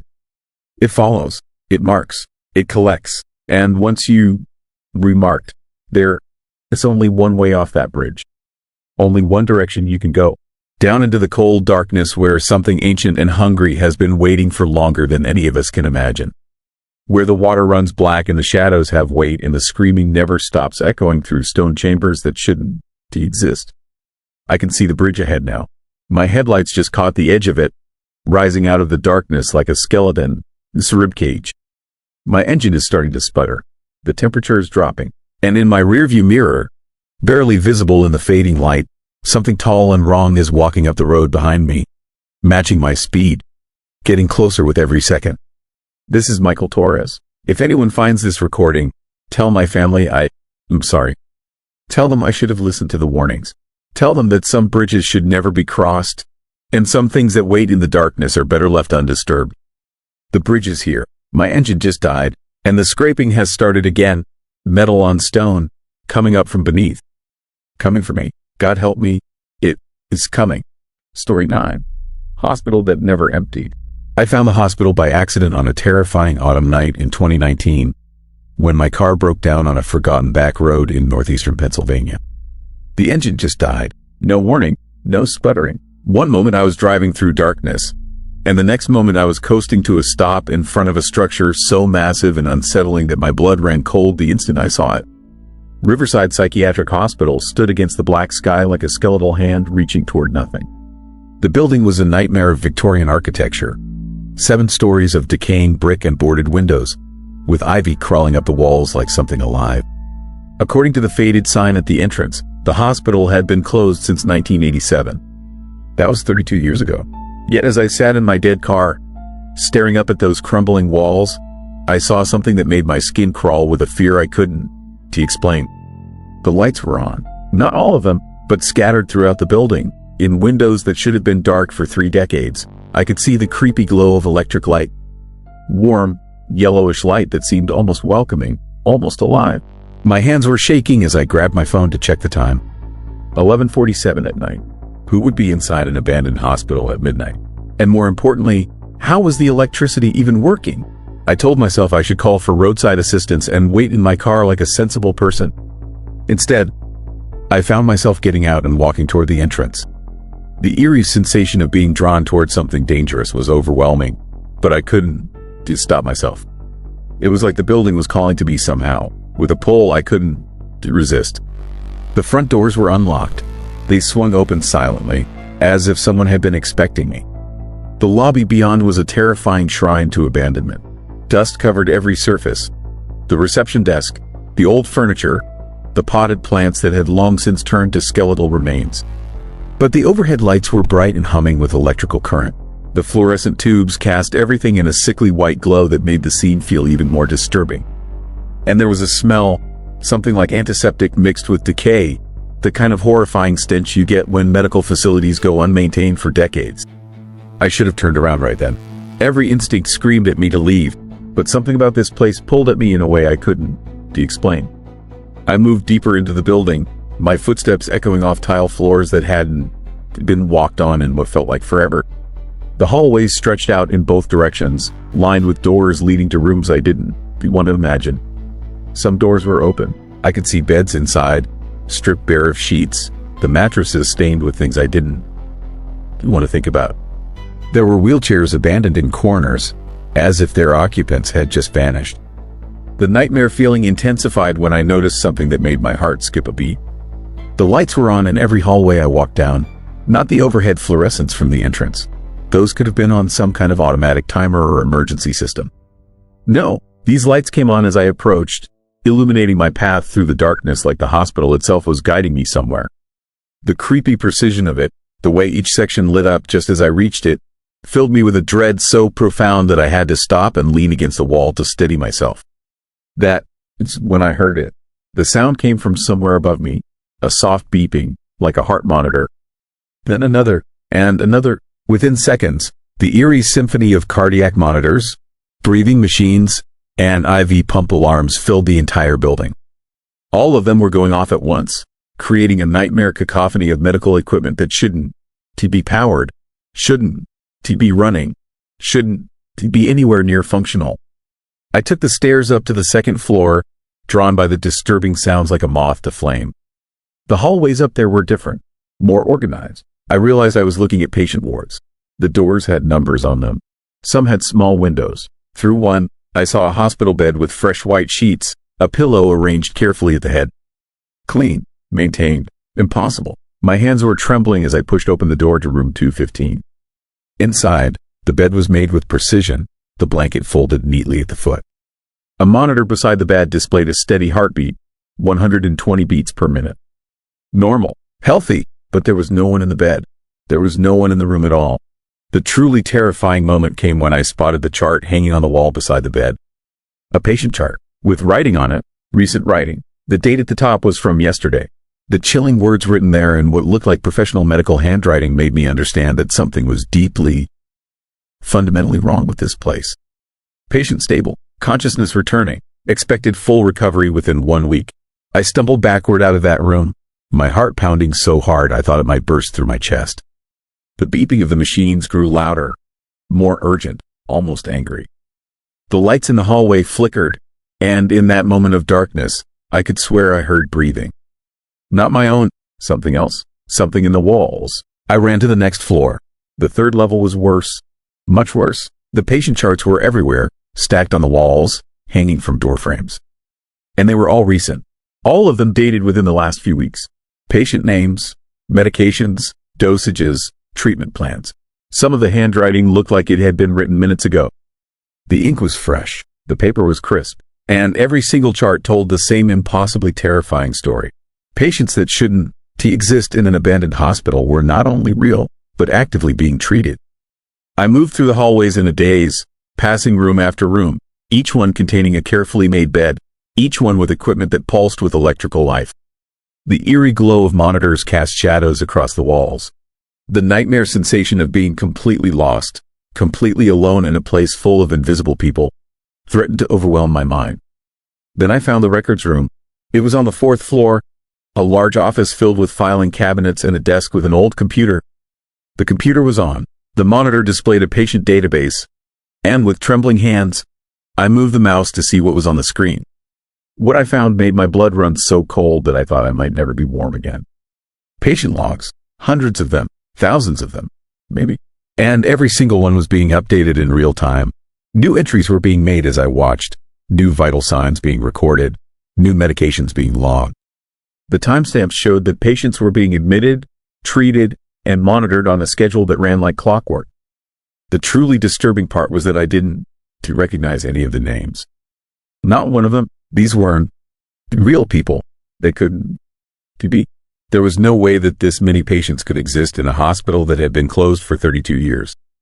Yet someone, or something, was meticulously maintaining their records, updating their charts, keeping track of their treatment with the precision of a functioning medical facility. I backed away from the desk and noticed something else that made my skin crawl.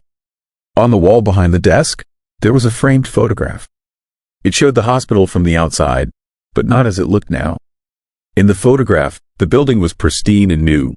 The gardens were manicured, and there were cars parked in a lot out front. The date on the frame said 1962.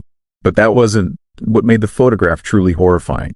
Standing in front of the hospital, arranged in neat rows, were patients in wheelchairs. Dozens of them, maybe hundreds. And their faces were all looking directly at the camera with expressions of complete blankness.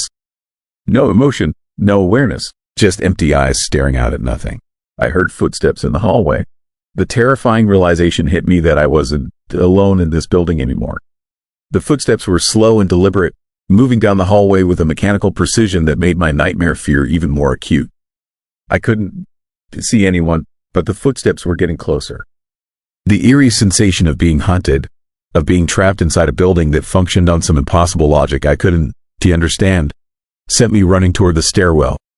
I took the stairs down 3 at a time, my feet barely touching the steps. Behind me, the footsteps continued. Still slow, still methodical, still getting closer. The lights flickered on and off as I passed, creating a nightmare landscape of alternating darkness and harsh illumination. I could hear the sound of machinery all around me now, not just the beeping of medical monitors, but something else. Something deeper. Something like the building itself was breathing. I hit the ground floor and ran toward the front entrance, but as I approached the doors, they swung shut with a force that shook the entire frame. The terrible realization struck me that I was locked inside. The building had guided me in, shown me its impossible secrets, and now it wasn't going to let me leave. The footsteps reached the ground floor. I turned to face them, and in the harsh fluorescent light of the lobby, I saw something that explained everything in a moment of pure, undiluted horror. The figure walking toward me was a nurse. She was dressed in the style of the 1960s, her uniform pristine in white, her hair in a period-appropriate bun. But her face was wrong. It was translucent, almost like looking through glass at something that wasn't quite there. And her eyes were completely black. No iris, no pupil, just solid midnight darkness. Behind her came more figures. Orderlies, doctors, other nurses, all dressed in clothing from decades past. All moving with that same mechanical, purposeful gait. All with those same terrifying black eyes. And I understood, in that moment of absolute fear, what this place really was. It wasn't abandoned. It had never been abandoned. The hospital had simply changed. It had evolved into something else entirely. The patients whose charts I'd seen, whose names I didn't recognize, weren't real in any sense I could comprehend. They were something created by this place, something that existed in the space between life and death, between memory and reality. And the staff had never left. They were still here, still running the hospital according to schedules and routines that existed outside normal time. I was backed up against the door now, my only escape route cut off. The figure in front, the nurse with the black eyes, reached out toward me, her translucent hand moving through the air with a creepy slowness that made every second feel like an eternity. When her fingers were inches from my face, I felt a cold that was so intense it burned. It felt like touching absolute zero, like feeling the temperature of empty space itself. And then I understood what was happening.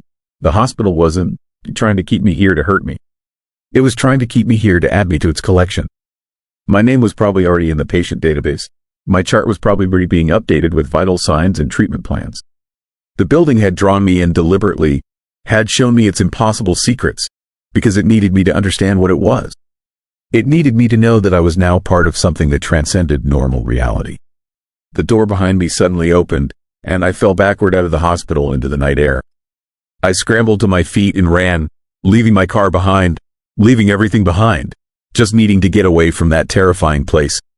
I ran for what felt like hours, through forests and fields, until I collapsed on the side of a highway where a truck driver found me. I told the police officer who responded that my car had broken down and I to walk to the hospital to find help. I didn't to mention the impossible lights, the patient charts, the translucent figures with black eyes. No one would have believed me. When they took me back to find my car, the hospital was gone. Just an empty field where it had stood. But the terrifying truth was that I could still feel it there, existing in some space that normal eyes couldn't see. The chilling part came 3 months later, when I received a letter in the mail. It had no return address, but the envelope was old and yellow, postmarked from 1987. Inside was a hospital discharge form. It had my name on it. It said I'd been a patient at Riverside Psychiatric Hospital, admitted in 1962, discharged in 1987. According to the document, I spent 25 years there. I'm writing this down now because I need someone to understand what really happened. I need someone to know that there are places in this world that exist outside normal reality. Places that are still functioning, still operating, still collecting patients even though to the outside world they appear abandoned and empty. And the most disturbing part, the most horrifying truth that keeps me awake at night, is that I've started forgetting things. Days go missing from my memory. I'll wake up and discover that a week has passed when I thought only a day had gone by. My hands have scratches on them that I don't remember getting. And yesterday, I found a hospital bracelet in my pocket with my name written on it in that same medical handwriting I saw on the patient charts. The hospital never emptied because no one ever really leaves. They just stop existing in this world. And deep down, in a part of my mind that grows darker every single day, I can feel myself being pulled back toward that place. I can feel the building reaching out for me, calling me home. I think I'm going to take a drive soon. I think I'm going to find my way back to that hospital. Because I'm starting to remember things that I shouldn't be able to remember. Things from 1962. Things from times before I was born. And I am terrified that when I get there, I'll find myself in one of those beds, with a chart on the wall describing my treatment, with machines monitoring my vital signs, with the creepy knowledge that I've been there all along. The hospital that never emptied is still waiting, and I don't think I can fight the pull much longer. Story 10. Disappearance Pennsylvania 1. T. Reopen. I was never supposed to find those case files. And once I did, I understood why Pennsylvania shut the investigation down and made absolutely certain that no one would ever ask about it again. Listen to me carefully, because what I'm about to tell you explains why certain files vanish from police archives, why entire investigations get officially closed with no resolution, and why there is a terrifying, eerie silence around something that happened in 1987 in a forgotten Pennsylvania town called Watkins Falls. It is a case that has been sealed for 37 years. A disappearance that no one, and I mean no one, wants reopened. Because reopening it would expose something so deeply disturbing that the state chose erasure over truth. My name doesn't matter anymore. What matters is that I found the files, I read them, and I discovered a horror so profoundly unsettling that government officials actively worked to bury it forever. And now I can stop thinking about what I learned, about what is still out there, about what might be watching me right now. I worked as a records archivist for the Pennsylvania State Police. Boring work, the kind of job where you spend your days in a basement office scanning old documents, digitizing cold cases that nobody cares about anymore, filing away decades of paperwork into systems that barely anyone ever accessed. The work paid the bills. It didn't require me to think too much about what the files contained. That was the point. Keep your head down, Don, to ask questions. Just do the job. But in September, while I was processing boxes of archival material from the 1980s, I found something that made my blood turn cold. Case file number 8734. Status: closed. Subject: the Watkins Falls disappearance. 16 people, simply gone, in a single night, November 15, 1987. The entire case was marked, solved, and no further investigation required. But the truly unsettling part, the thing that made my hands shake as I held the folder, was that the file contained almost no actual investigation materials. No witness statements, no interview notes, no forensic evidence, no crime scene photographs, just a single typewritten page stating that all 16 individuals had been located and accounted for, and that closure was achieved for the families involved. But there was something else in the envelope, Something that had no official documentation. Something that shouldn't have been there.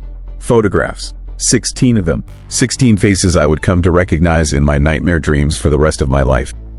And on the back of each photograph, a name written in fading blue ink.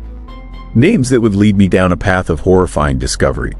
I sat in that basement office for hours, staring at those images. The faces looked normal enough at first glance. People from the 1980s. Different hairstyles, different fashion. But the longer I looked at them, the more I noticed something deeply wrong. Something in their eyes. Something about the way they were positioned in the photographs. The way they were arranged. As if they were being displayed. As if someone was documenting something before it was hidden away forever. My hands were shaking so badly I could barely place the photographs back in the folder. I ran the case number through every database I had access to. Nothing. Watkins Falls itself barely existed in any official records. Population 2,000 in 1987. No major crimes documented. No notable events that would show up in state records. Just another small Pennsylvania town that time and industry had forgotten. The kind of place where the main street had closed down businesses, where young people left and never came back, where the forest was slowly reclaiming everything. So I did something monumentally stupid, something that I regretted every single day since. I decided to drive there. The highway from Harrisburg cuts through the dead heart of Pennsylvania, mile after mile of dense forest and abandoned shopping centers and towns that look like they've been dying slowly for decades. Route 19 climbs into the mountains, and Watkins Falls sits off that highway on a narrow 2-lane road that winds deeper and deeper into the wilderness. The drive took 4 hours. 4 hours of thinking about what I was doing. 4 hours of having multiple opportunities to turn around and drive back to Harrisburg and burn those photographs and pretend I never found them. But I didn't turn around. Some part of me needed to know. Some part of me couldn't to resist the pull of a mystery that had been buried so completely, so deliberately.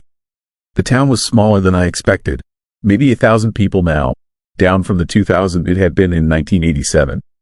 The main street featured a closed diner with boarded-up windows, a shuttered auto repair shop, a gas station with prices still painted on the sign that looked like they were from 1995.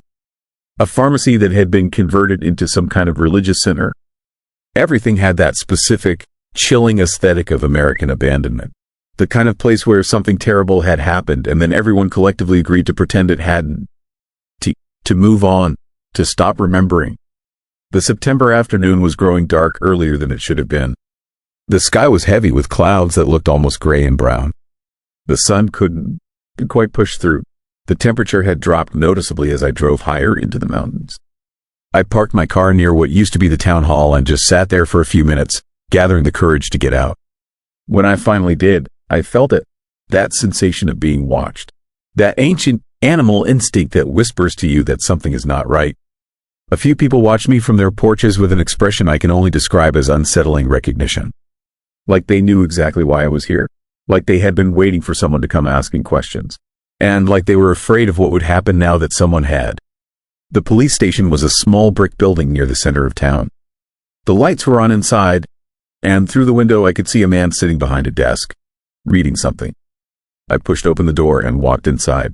The officer looked at me with mild curiosity until I explained that I worked for state records. Then his expression shifted. His face went pale. His jaw clenched so hard I could see the muscle working. He looked at me the way someone looks at a person who just walked into their house and announced they had come to burn everything down. His name was Deputy Craig Holbrook. He had been working that desk since 1986. He would have been there, on duty, during whatever happened on November 15, 1987. I asked him about the disappearance. The change in his face was immediate and profoundly terrifying. His eyes went distant. His hands began to shake.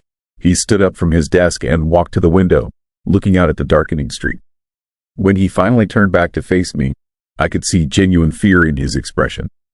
Real, primal fear. He told me that the file was sealed for reasons far beyond what I could understand.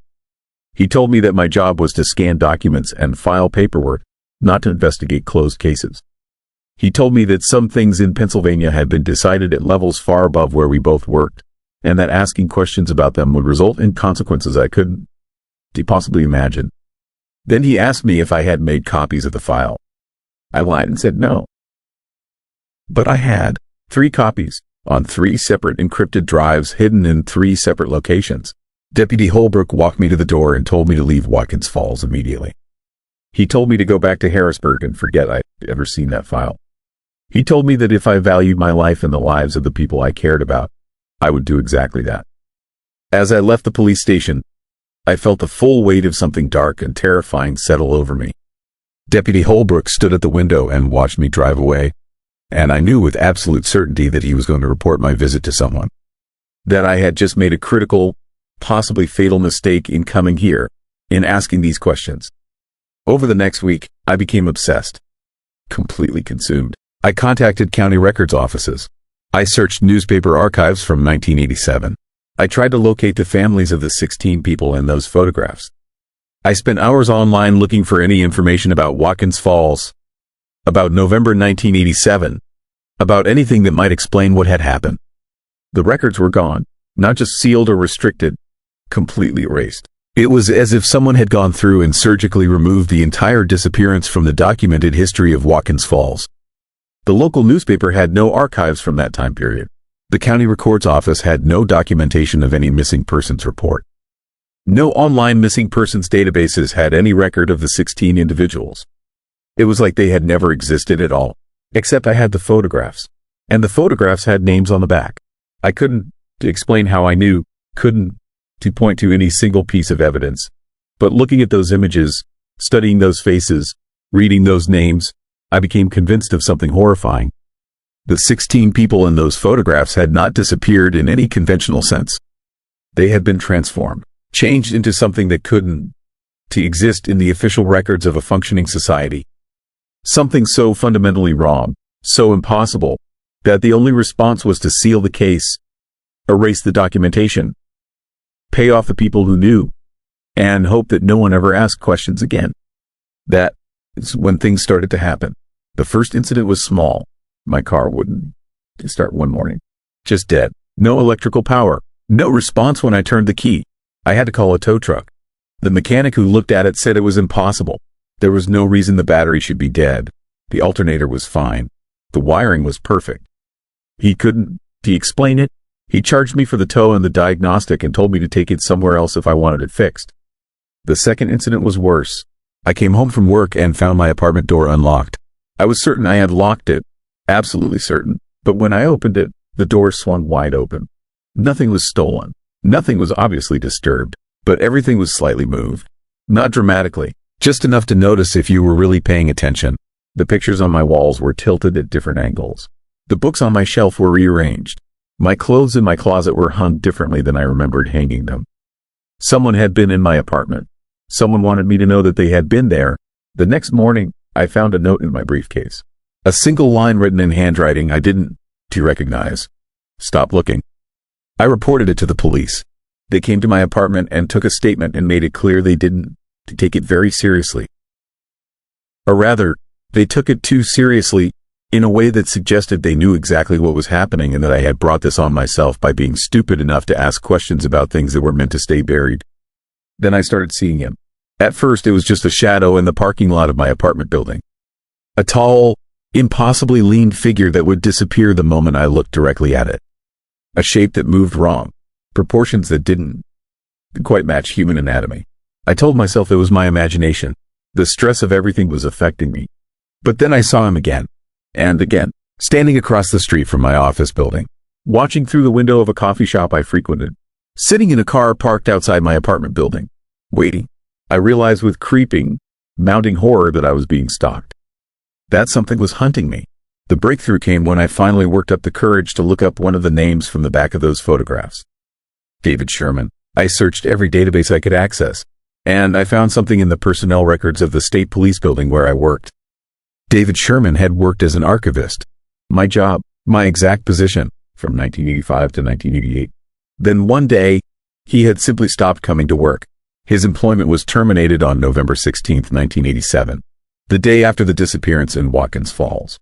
No reason listed, no forwarding address, simply gone. One of the 16 people in those photographs was David Sherman, which meant he just disappeared. He was still out there, still missing, still whatever he had become on that night in November 1987. And he had worked in this building, in this basement office, in this same chair where I sat every day. That It's when I started to understand. That is when the full horror of the situation crystallized. I called the county coroner's office in Watkins Falls. I told them I was investigating a historical case and needed to access death records from November 1987. The receptionist transferred me to a woman named Dr. Patricia Mullins, who had been the coroner during that time period and was apparently still working in the same position. When I asked her about November 15, 1987, she went absolutely silent. The line filled with static and heavy breathing. Then she hung up. She called me back 5 minutes later from a block number. Her voice was quiet, shaky, filled with something that sounded like old trauma finally being acknowledged after decades of suppression. She told me that she had seen things that night. Terrifying things. Things that she had been paid to not talk about. Things that she had agreed to keep quiet about in exchange for protection and security and the assurance that her daughter would be safe. She told me that 16 people had indeed disappeared from Watkins Falls on November 15, 1987. But not in any conventional sense. They hadn't been murdered. They hadn't been kidnapped. They had been transformed. Something had been released that night. Something that had come up from deep below the earth, from the cave systems that existed beneath Watkins Falls. Something that had been waiting in the darkness for a very long time, hunting in those mountains, searching for the right conditions, the right circumstances, the right prey. The 16 people who disappeared hadn't been taken. They had been changed at a fundamental level into something that existed between human and something else entirely. Something that required a specific type of sustenance to survive. Something that couldn't be allowed to exist in any official records, because if the world knew what they had become, if people understood that it was possible to be changed like that, to be taken apart and rebuilt into something new, there would be panic. Absolute, worldwide panic. So the state government had made a choice. Kill the records, kill the investigation, kill anyone who asked too many questions, and pay the people who knew, pay them enough to keep them quiet for the rest of their lives. Dr. Mullins told me that she was done talking. She told me to destroy whatever files I had and to forget everything I knew. She told me that what happened in Watkins Falls in 1987 was not an isolated incident. That there had been other disappearances, other cases, other erasures, across Pennsylvania, across the entire country, places where people had vanished and been replaced with something that wore their shape but wasn't quite them anymore. Then she told me something that made my blood run cold in my veins. She said that David Sherman wasn't hunting me because I was a threat to the system. He was hunting me because he wanted me to understand. Because he wanted me to know what it was like. Because some part of him, some fragment of the human being he used to be, was trying to warn me about what was coming.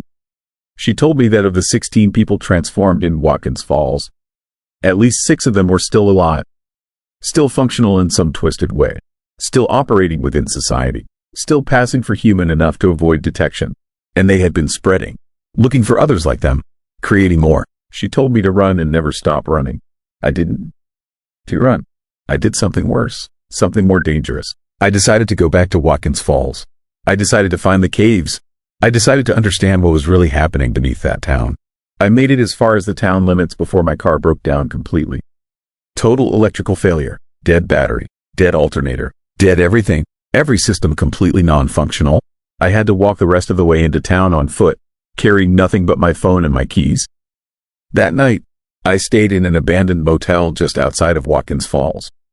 The Riverside Inn. The building was decrepit, windows broken, the office building half collapsed. But some of the rooms still had beds and roofs that didn't leak. I checked into room 12, paid cash, and locked the door behind me. I tried to sleep. I told myself that I was being paranoid, that everything I was experiencing had rational explanations. But I couldn't sleep. I kept thinking about David Sherman. I kept thinking about what it would feel like to be transformed, to have your body rewritten, to cease being human and become something else. When I woke up, there was a figure standing at the foot of my bed. Not quite human, proportions that were wrong in ways that made my eyes hurt when I looked at it. Too tall, limbs that bent in too many places, a face that was almost human but not quite, features that were arranged slightly off, like someone had tried to reconstruct a human face from memory but had gotten small details wrong. But I recognized it. The bone structure underneath, the vague outline of features that had been rearranged and rebuilt. David Sherman, or what remained of him. It didn't attack me. It didn't make any sound. It just stood there at the foot of my bed, watching me with eyes that seemed to contain a terrible understanding. As if it was deciding whether I was worth the effort. As if it was some kind of decision it had to make. Convert or kill, keep or discard. Then it did something that made me understand how deeply terrifying this situation really was. It reached out, and it tried to speak. The sound that came out of its mouth wasn't words. It was something between words and something else entirely. A series of clicks and hums and sounds that human vocal cords weren't meant to produce. But I understood them anyway, somehow. Understood them in a way that bypassed language entirely. It was trying to tell me something. Trying to communicate. Trying to explain. I ran from that motel and didn't stop running until I reached the Pennsylvania state border. I'm telling you this story because I have to tell someone. Because the files still exist, hidden in places the police don't know about. Because I can't carry this alone anymore. And because I know that reopening the Watkins Falls case would expose something that forces far more powerful than we can imagine have worked very hard to keep buried. But there is something else. Something more terrifying than anything I already told you. The 16 people who disappeared in 1987 have had 37 years to spread. To hide. To integrate into society. To find others like them. David Sherman found me. Which means we're still hunting.